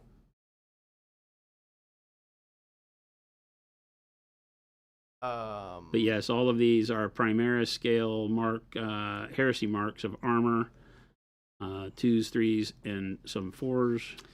2 and 3, I think, are my favorite looking because they've got that knight look, you know. Yeah, and that's what 100%. I really like that look.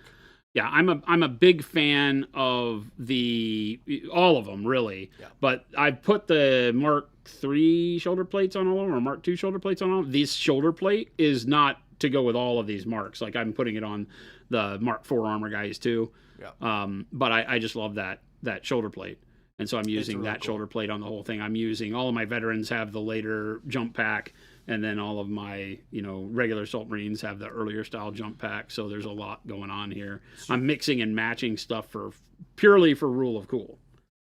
And then we've got stuff like my Praetor with the wing jump pack. I don't remember where that came from. Etsy someplace. Are all the pieces, like the shoulder pads, were those also printed, or some of it? Some are GW. There's a lot of GW parts mixed in and about, like some of the accoutrement, like the doohickeys and swords and weapons and all of that. The bulk of the weapons are like GW. This is a GW strap off of one of the Horus Heresy bolters that gives him like a grenade harness.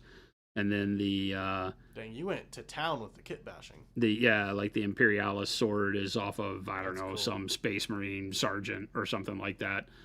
And then there's various bits from like Blood Angel Sanguinary Guard. There's bits from Blood Angels Terminator bits. I've used an absolute crap ton of Blood Angels Terminator bits because that's where all the shields come from, like the combat shields all come from like the Terminator sprues, and I had to bash those down to fit regular Marines. This is the banner from, I think this is the Blood Angels Terminator banner as well, and I just trimmed the wax parts off of the purity seals, and I'll just paint them as cloth or something. So yeah, there's all sorts of the swords or GW. So there's all sorts of bits bashing going on here. That's cool. But yeah, I've had recently we had to go find a STL for lightning claws because I couldn't find any lightning claws for left hands. So we printed out. Did you get those? A crap to, yeah, they're all done. Dang. Yeah, this whole tray here's a whole bunch more. Oh man. Pop out on the view. This is, I think, go one further, can't you? I think go one out further. This is me zooming all the way out, though. Oh. Yeah, so This is my bits tray. So I've got all sorts of arms and 3D printed heads, and here's lightning claws from, I don't remember where these come from. Oh, no, that's not Terminator. It's normal stuff. And then like I've had to use Terminator lightning claws and trim them down from the cataphracti. And I got so many bits, it's unbelievable. It's so cool though. Honestly, these guys I had to bash all of the Sanguinary Guard and the Primaris scale come with these spears, and that's the only place I could find GW spears, but they're Blood Angel for my Dawn. I forget what they're called, Dawnbringer cohort or whatever. But yeah, we have all the dual lightning claw guys. Tons of dudes. Artistic Outlaw, those are just like, they're like dinner trays that you can get on Amazon. Yeah, they're lunch trays, dinner trays. Yeah, it's exactly it. You can buy them by the dozen or buy 10 of them for like $5. They're fantastic for keeping your projects organized. I say organized. That was not really organization. Honestly, it's pretty organized. It looked pretty organized to me. All of my, I know where everything is. It's all on that tray. I don't know on that tray where anything is. It's funny. It's on the tray. Everything's on the tray. Where are the arms? They're on the tray. Joshua Returns asked, what do you guys think about using lacquer primer, and what are the benefits and downsides of using that? Well, I mean, any heavier solvent primer is going to give you a sturdiness that you won't find in acrylics or water-based primers. It still can be an acrylic resin in it regardless. But the, lacquer, our sprays are acetone, which I prefer over lacquer. But yeah, you can get especially for things like varnishes. Lacquer varnishes are very heavy duty.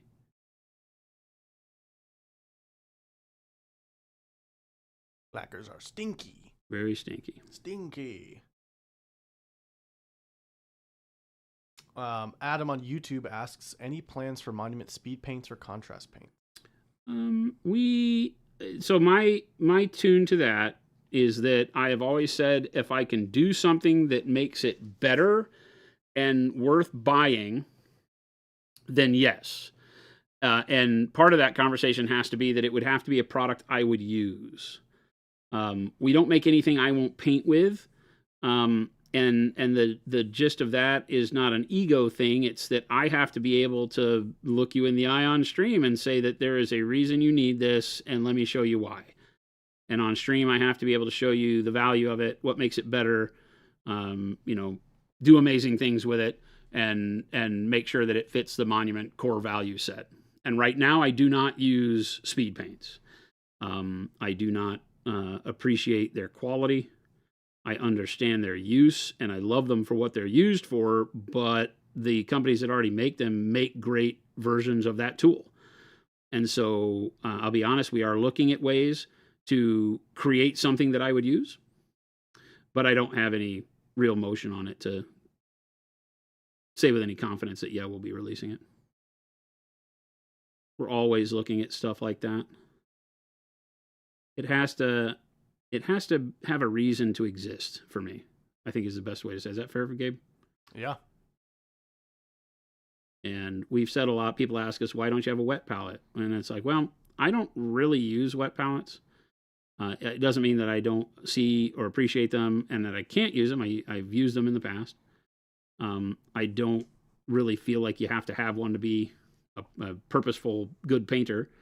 And there are companies out there like Game Envy and places like that make great wet palettes. And so we just haven't saw a need to, add our name to the mix just to have a product. Yeah. I mean, even the dry palette you use is just a piece of glass from, not a piece of glass, Amazon. But it's the glass palette from Amazon. It does the job. Yeah. There's no point in. I'm a big fan of value for you as a painter. There's so many people vying for, your attention. In the hobby, whether it's that they're giving you a new way to paint, giving you a new product to buy and all that stuff. And so everything we do here and everything that I'm about is based off of value. When you get something, it needs to really add something to your process that at the end of the day, you feel really awesome for having used, that it makes your painting better. And so that's where we start from. And really, in order to be honest about it. It has to be something I would use. Yeah. Otherwise, I can't see a need for it. What said transparency and glaze and wash medium is all the contrast speed paint you need. Yeah, that's a good point that Wad makes. We make a glaze wash medium that allows you to turn any of our colors into a quote unquote speed paint, and they work great. It does take a lot of effort. It's not the first place I turn because I know a lot of people want to grab a color and paint with a color, especially when you're a new painter, because doing a lot of mixing, it feels like you have to be a chemist in order to paint, and that's not what Pro Acryl is about. Pro Acryl is a great paint that mixes well so that as you grow with the paint and as you grow your confidence in painting, you try new techniques, you learn new things, you can make Pro Acryl paint do anything you want it to do. Super flexible, very vibrant, fantastic, most expensive pigments you can use, and will always do what you need it to do. But I don't want to build off of that, right? I don't want to be like, oh yeah, hey, new painter, in order to do this fun thing you see on the internet, you can do it with Pro Acryl, but here's 12 steps, right? Yeah. It's a little daunting for people. So I was actually using the transparents last night with some glaze and wash medium. They're awesome. Doing some quick painting. They're awesome. Yeah, one of the things that we're going to be doing coming up is showing you how to do kind of that Zenithal prime start point, and then use Pro Acryl to get a very good overpainting done, with filters, and that kind of, what people are calling that speed paint mentality out of glaze wash medium. And so I'll show you how to use it effectively very fast on a model coming up at some point. Of course, I have 18 million years of bullet angels to paint, so I don't know that the sun is still shining by the time I get to that.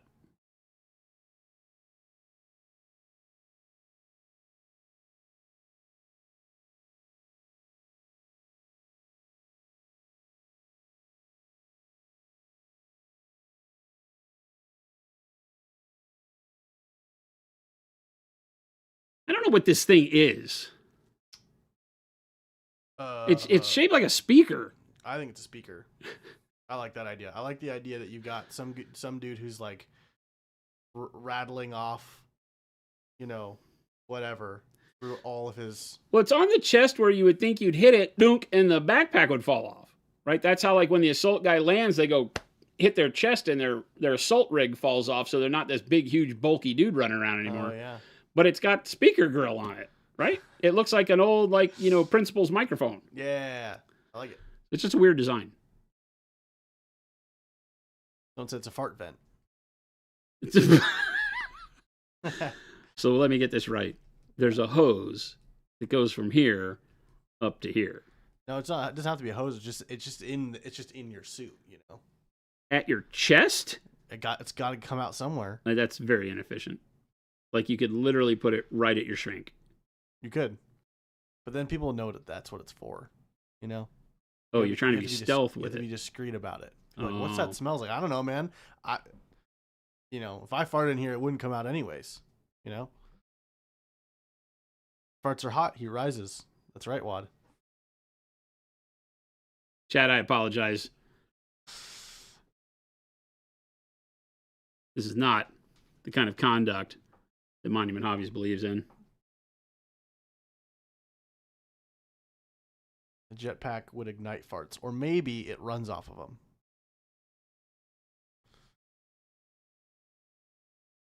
Watson, it is a bad design, though, because it vents under your nose.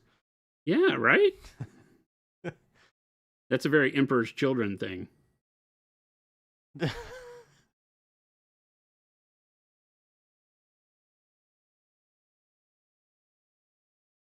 How's it going, Zaba? Welcome, welcome. Is that a Lucas? What's going on, Lucas? The wonderful Lucas Zaba, everyone. Zaba Arts. Purveyor of some of the most amazing models on the planet. I'm going to brown nose Luca to death. He's going to leave with his hats not fitting. He has some of the most amazing designs. Mm-hmm. They're just fun. They have a little bit of whimsy to them while still holding enough realism to make them really fun to paint. We say it every time he comes in. We painted Lucas Zaba. If you tuned in during the time where we were painting Lord Bzz, we painted this fly guy. That was a Lucas model. I didn't ever put them on the base. I need to put them on a plinth or something. You do that frequently where you'll paint a model and then it's like just sitting on its cork. There are a million models here sitting on cork. Yeah. They never really get yes. done. Yeah. So that's kind of the way it goes. That's my MO. I like it. It gives me something to do in retirement, Gabe. Yeah. In retirement, my plan for retirement is I'm going to finish those models. Yeah. I like it. It's not going to happen. Not going to happen. The Amazing Sauce said, just wanted to thank you so much for answering questions in stream. You've helped me so much and wanted to make sure you know we appreciate what you do. Thank you. That literally means the world. It is the prime directive around here, so to speak, is to inspire you to be creative in this hobby. And we say it time after time and mean it every time that if I can just get one person out there to enjoy their time painting the way I do, we win. Because I believe painting is more than getting armies ready. It's literally just the best getaway. I can sit here and paint armies, paint the Space Marine guy, and I don't even have to care about the Space Marine guy. But the fact that I'm so zoned in and, focused and paying attention to this thing, it gets my brain right. It helps my coordination, my hand-eye coordination.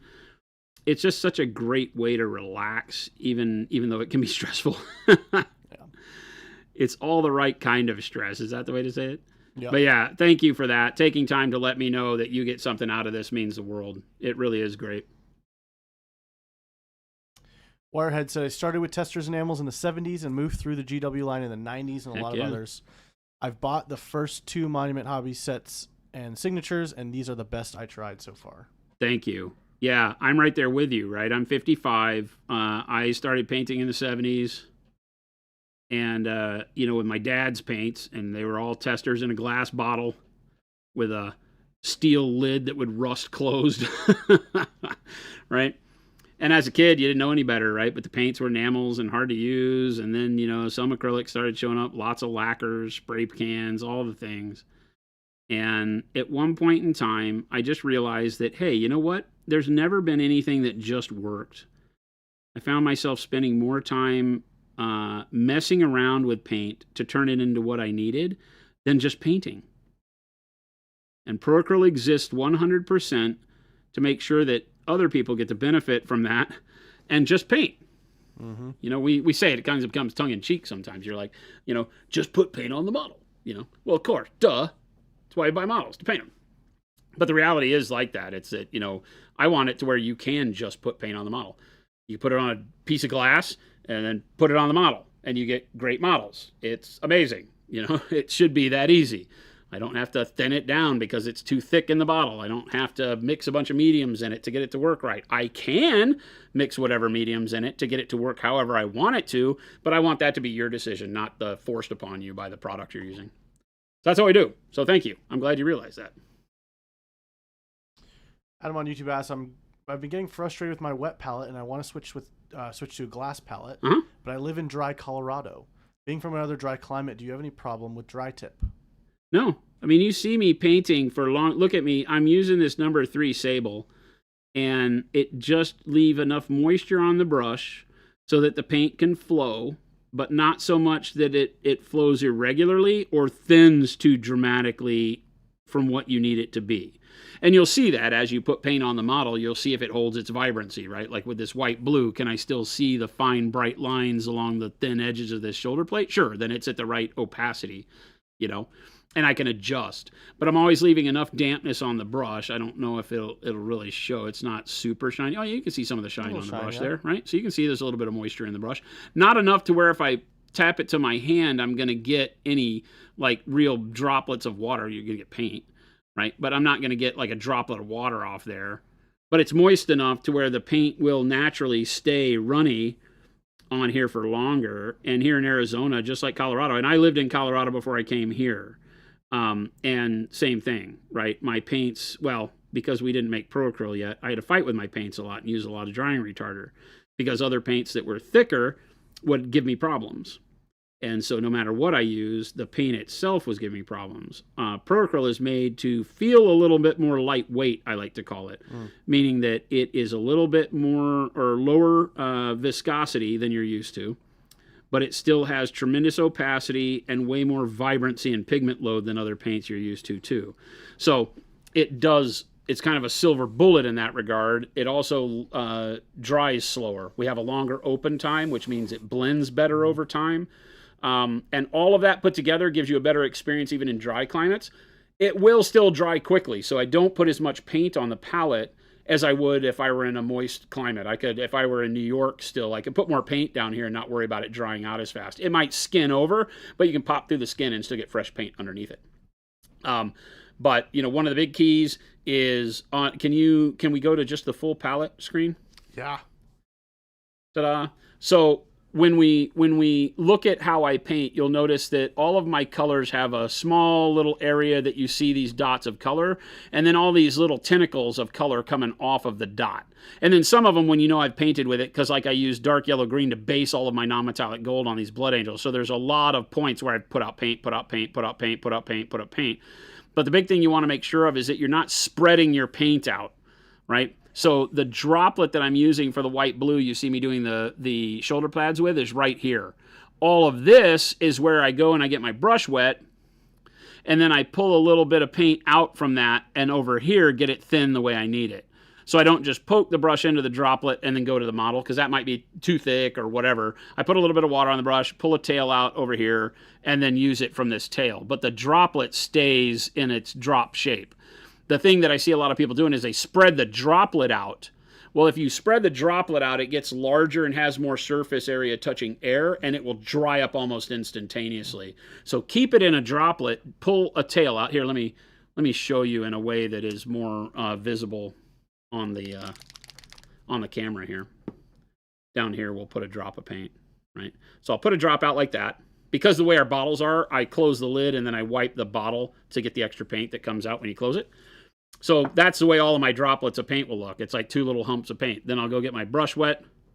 And rather than spread all this out to get it the way I want, I've got the moisture on my brush and I just touch the edge and pull it down here. And now this becomes the area I paint from. And so this paint can be whatever I need it to be. It can be just like the paint in the droplet, completely opaque, or I can add some water to it, right? And I can thin it out. I can add a bunch of water to it and drag it out over here, and now it's a really light glaze, right?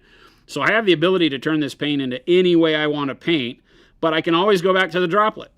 It won't dry up as fast because there's a lot of liquid in a small dense space here, right? So I can grab more and bring it down here into all this water, and then I can make that a little less translucent, right? But still keep a glaze.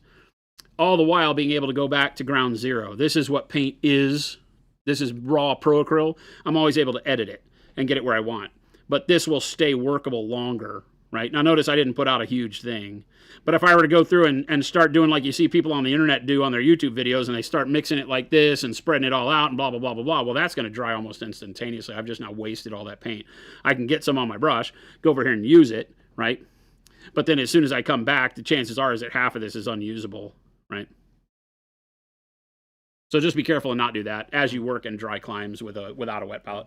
The benefit of a wet palette is that it has so much moisture coming up to the surface that this paint will stay wet. It'll also dilute, and it will become less and less opaque over time. And you'll have to continue to put more paint into this big area, which is continuing to let it dry out quicker and continuing to dilute it more. And so you wind up fighting it a lot. So just be careful of that. And correct me if I'm wrong, but there's chemically, when you add water specifically to something like acrylics, it will dry out faster, right? Because evaporation causes it to dry quicker. You spread the resin out more, and I don't like the only amount of water that will evaporate is to saturation point. So in a dry climate, yes, the more water you have touching air, the more evaporation occurs. Right. It's not that changes the paint, because you still have the same amount of paint. Right. It's just that now you've got probably more heat being generated because of more water evaporating. We have to talk to somebody a little bit more sciencey to see exactly if that affects anything, because the way that the resins in acrylic paint cure is the heat formed by the evaporation component. So when water evaporates, there's a small amount of energy created there, and that energy is in the form of heat, and that heat then cures the resin that's in the bonded form of the acrylic that makes it into plastic. It's a little thin plastic that it makes. And so so the more evaporation, the more heat. So that does go with that. It would get it to skin over quicker as you add more water to it. Basically have it feel like it's drying out quicker. Right. See you, Zaba. Have a great night. Lucas! Writing stories. Have a good one, man. Um, Stephen DeVito asked, prior to Pro Acryl, what Can you go back to the painting? Oh yeah, yeah. Prior to Pro Acryl, what acrylic brands did you used to use? On stream, it was all Vallejo and a little bit of Army Painter. The funny story is I went to Army Painter with the Pro Acryl formula, and they said they didn't want it.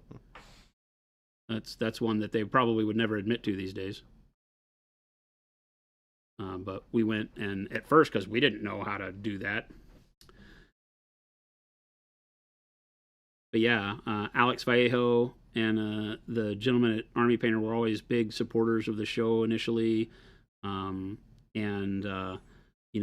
did a lot of giveaways with them. We did the 52 weeks of painting one year, and each week we did a beginner set that included a bunch of models from Wrath of Kings, from Cool Mini or Not, back when they were doing real tabletop war games, along with a bunch of bases from, what's that company in Poland? They came with resin bases, models, and paints and brushes, our brushes, because we made brushes from the beginning, and brush soap. So we had the products that we made interlinked with the products from our supporters, and it was great. And then it really was that one day we were like, you know what? I can make a better paint. And if I make it like art supplies or real fine art paints are made, I think there's a story to be told there. It's just, given the lay of the land, it was going to be a little bit more expensive story because nobody else made paints like that. And that's where we started Pro Acryl from.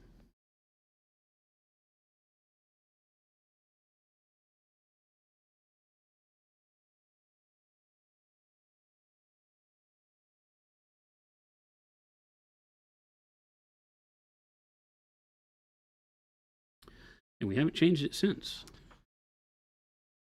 No, that's crazy to me. That it's just been good the whole time. Just more colors. Yeah. No need to change what already works.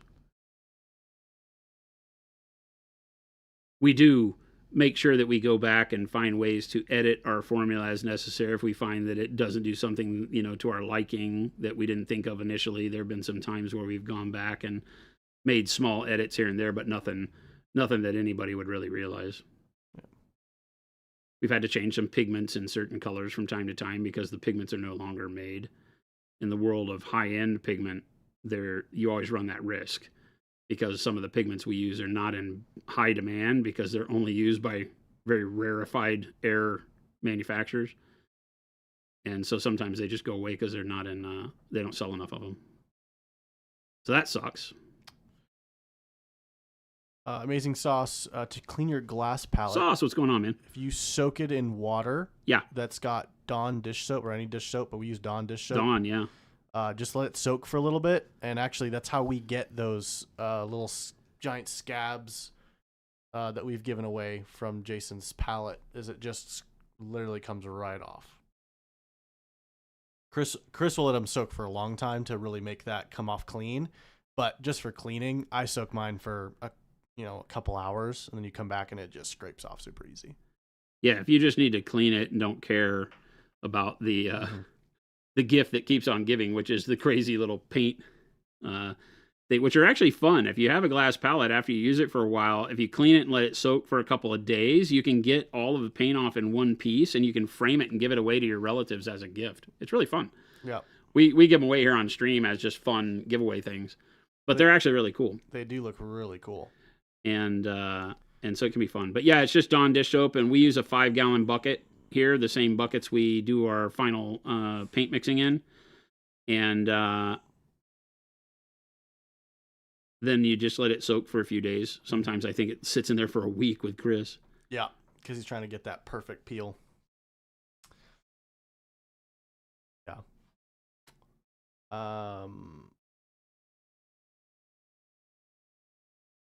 Question was, is there anything you use metallic paints for other than painting metallics?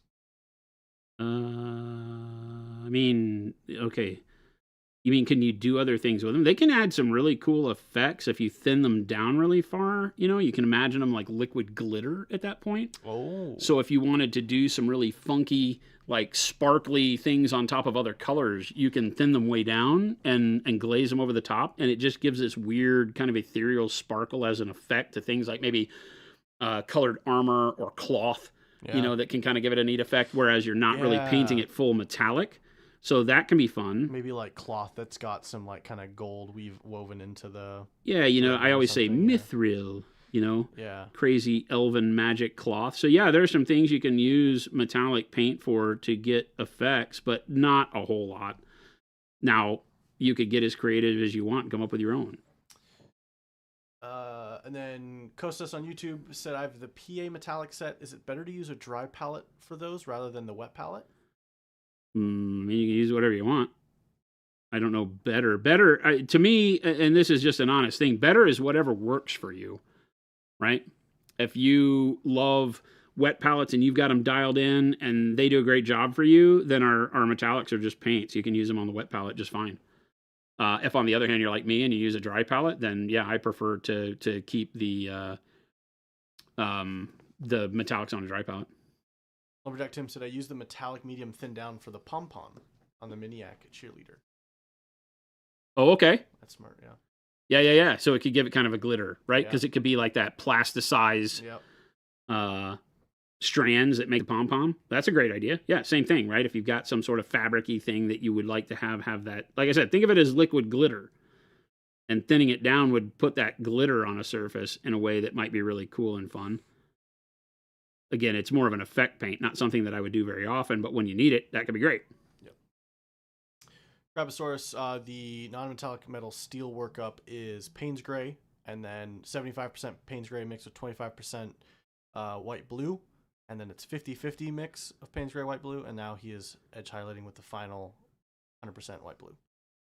Yeah, he's good, chat. I have been paying attention. I'm ready because I've been taking notes. I did have a question, Jason. We're going back to I don't know if going back to, but when you're painting something like this, like edge highlighting, right? Because now when I've seen you base, right, you dunk your brush in the paint and you go for it. Right? Yeah. When you're edge highlighting like this, what would you say the opacity is on your brush? Is it like, are you painting with like 100% opaque white blue right now, or are you like, no, this is kind of more like 75%? It's a great question. I guess I would say it's like 80% opaque. I will still have to maybe double up on an area to get it as bright as I need it, but I need it to flow. So the hard thing in doing thin lining like this and also this detail work is making sure that the paint comes off the brush steadily, so that like when I use the side of the point to do this thin line, right, I can just barely touch the brush, right? The thing that you start to learn about brush physics is that the harder you press, the more paint you get off the brush. But if you press the brush hard to get a lot of paint, what else happens? That's your quiz. What happens when you press down hard? You're asking me, you're asking chat. Whoever wants to answer. I know the answer. I'll let chat do it. What do you say, chat? Who's going to be first?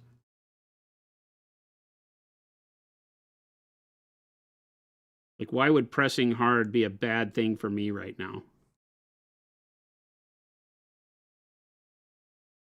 Got wider strokes, brush strokes, thicker lines. You got it. Thicker lines.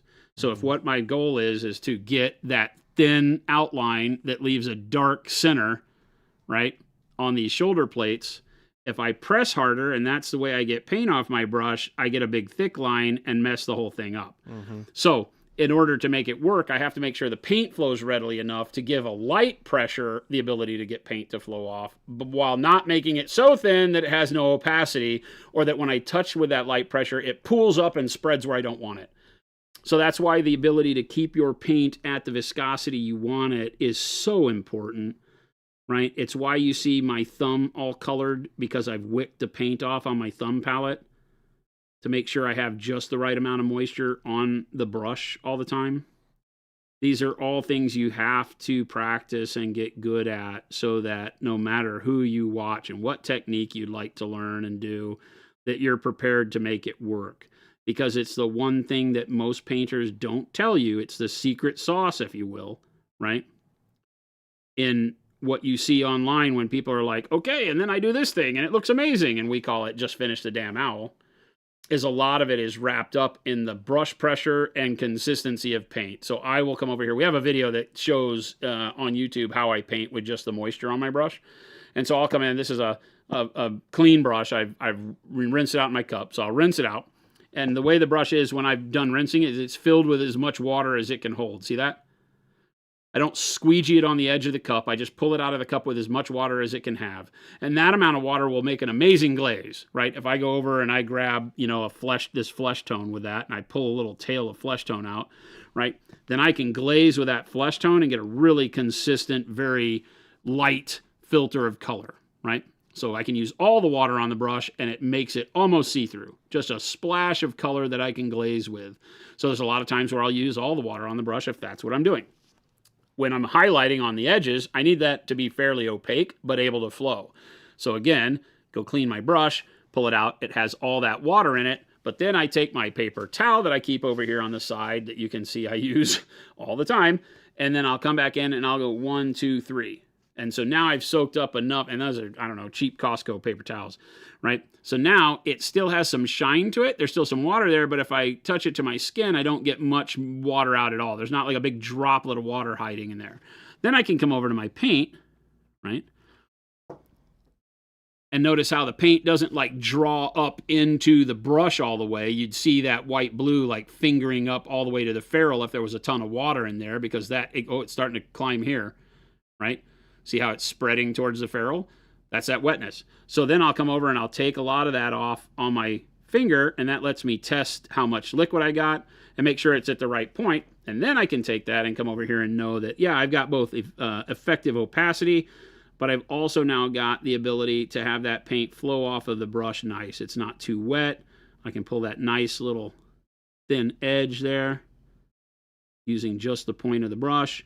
And also then a broader stroke here where I can make my reflective shine happen, right? These are very light brush strokes, meaning I'm not putting much pressure on this model at all. Paint's flowing. It's not running inconsistently anywhere. It's only going where I tell it to. And bang, I've got the ability to paint however I need to. This method of painting is something that I would attest you need to become confident in so that you can do exactly what you see me doing here. Control your line width, make sure you can do thin lines where you want thin lines, thick lines where you want thick lines, and still get opacity. So if I want to do a little reflection of the chainsword here back up into the shoulder, I can do that real quick, like right there, and be done. It has enough opacity that I don't have to go back and paint that over again. Because when you're doing small details, if it's so thin that you do that, and when it cures, you can't see that line anymore, then you got to go paint it again. And the more you have to go into that small detail, the more chances you have to mess it up. So I really just want to do this once. Again, it's partly as being lazy, right? But the other part is just being effective with each brush stroke.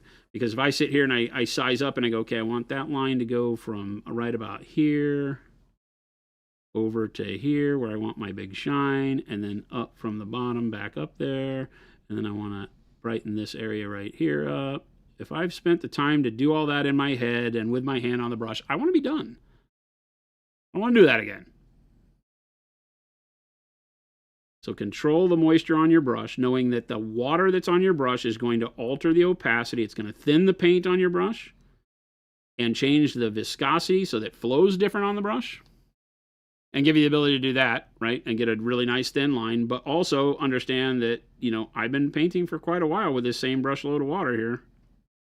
And I still have good opacity and ability to get color out. So go back, do it all over again. Rinse my brush, wipe it off 3 times, touch the paint, wipe the paint off on my thumb till I get a nice point. And then come do it all over again. Same thing. This is the monotony of painting. but the beauty of control that lets you turn every paint stroke into something that is very meaningful, and that you can make sure that as you're painting, you see that, oh, that line's a little thick. I know I got too much wetness on my brush, right? I know I'm not pressing very hard, but too much paint's coming off. So wipe it off on my thumb. Sometimes you'll see me touch the model and then immediately wipe the paintbrush off because I see I'm having too much paint flow onto the model. So before it overloads it and causes me a problem, I'll wipe more paint off on my finger so I can come back and make sure I can do little deets and doots that make sense. So I'm constantly adjusting for what I'm seeing happen on the model by taking more paint off or going and getting more paint on the brush as needed. And it lets me paint fairly consistently every time. It's not perfect every time.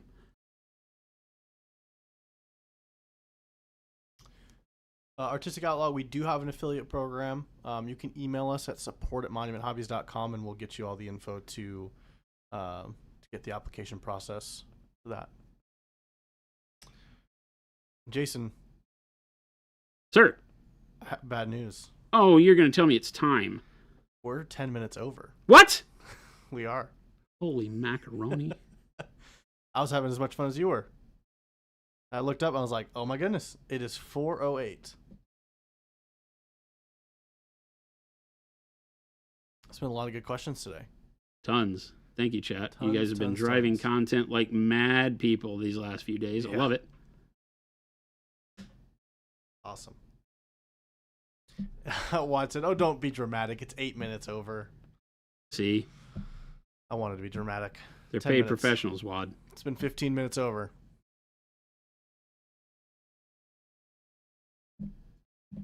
Paid professionals. There's this guy up. You can take us out. Yeah. What did you say? You can take us out if you want. You want me to do it? I mean, yeah, that's what you're here for, right? I'm doing it. He's put me in, coach. He's put me in. Our backup quarterback is going to tell you what to do at the end of the stream. I will, and I'm also going to try to type at the same time. It's going to be awesome. Try to multitask. Multitasking. Yeah. Well, everyone, thank you so much for hanging out with us. Again, we're Monument Hobbies. We make all the paint that you seen us use today, the brushes, the tools, and all that fun stuff. So definitely check us out at monumenthobbies.com. I'm throwing the store link in there. We also post all of these streams to YouTube, as well as any clips from the stream as videos, and then much more on our YouTube channel. So definitely check that out. Thanks to you guys who are already on YouTube. You're pretty close to finding a whole cache of really cool content that we've put out there for you. And if you're on Twitch, just use the link in chat to head on over there. And then we also have a awesome Discord community if you want to hang out with other painters just like yourself. And just talk about the hobby, show off what you're working on. We've got work in progress. You can show off your pets, right? There's lots of fun stuff. We do painting challenges as well in Discord that we then show off and do some cool critiques here on stream. And then finally, if you want to support your local game store, we do have a link in our website to go find the local game stores near you. And we don't have I don't know if Christopher has set this up yet, but if you are in the EU, if you're still awake, one, you're crazy and we love you. But we do have a brand new website for there it is. Europe. I typed it in. Oh, you typed it in. Yeah. MonumentHobbies.eu. The old school way. So old school way. MonumentHobbies.eu, and you can order directly from our website over in Europe if you're wanting to get your hands on some of that. We've got some cool shows coming up. We'll be at LVO at the beginning of October. We'll also be at SMC in Europe and Holland. All right, Holland? The Netherlands, yeah. Netherlands, yeah. Yeah, and then, Eindhoven. And then we'll be at Spiel at the end of October in Germany. In Essen. In Essen. So definitely come hang out with us if you're in and around those areas, or you're going to be at those shows anyways. But Uber Macro, monumenthobbies.ca is coming soon. We just got our incorporation. We are now we have an official subsidiary company in Monument called Monument Hobbies Canada. We just got the go-ahead at the end of last week. We got all the legal paperwork back, so now we start. Jen and I are actually going to Canada next week, which is why I will not be on the stream. Tuesday through Friday, we'll be up in Canada working out the final deals for our warehouse and everything up there. So it's going to be fun. You'll get to hang out with Christopher and I. It'll be both of us. Yeah. You have to deal with the two of us. I'm sure they won't steal my name and pretend like me. You never know. You never know what could happen. But thank you, everybody. Thanks for hanging out with us. Make sure you stick around. Gabe's going to find somebody to raid. So show some love in the chat. We wind up in. And remember, we do this from 2 p.m. to 4 p.m. Monument Standard Time every Monday through Friday. We'll be back again tomorrow for some awesome Blood Angels continuation. I got 7 of 10 guys done, and we took a detour and painted a pale face. So I feel like I was on pace to get all 10 done. Right? Yeah. So I feel that's pretty good. So I got to do 3 more dudes with silver trim, and then I don't know what we're going to do after that. Paint more gold, I guess. So we'll see you back here tomorrow, gang. Have a wonderful evening. Adios. See ya.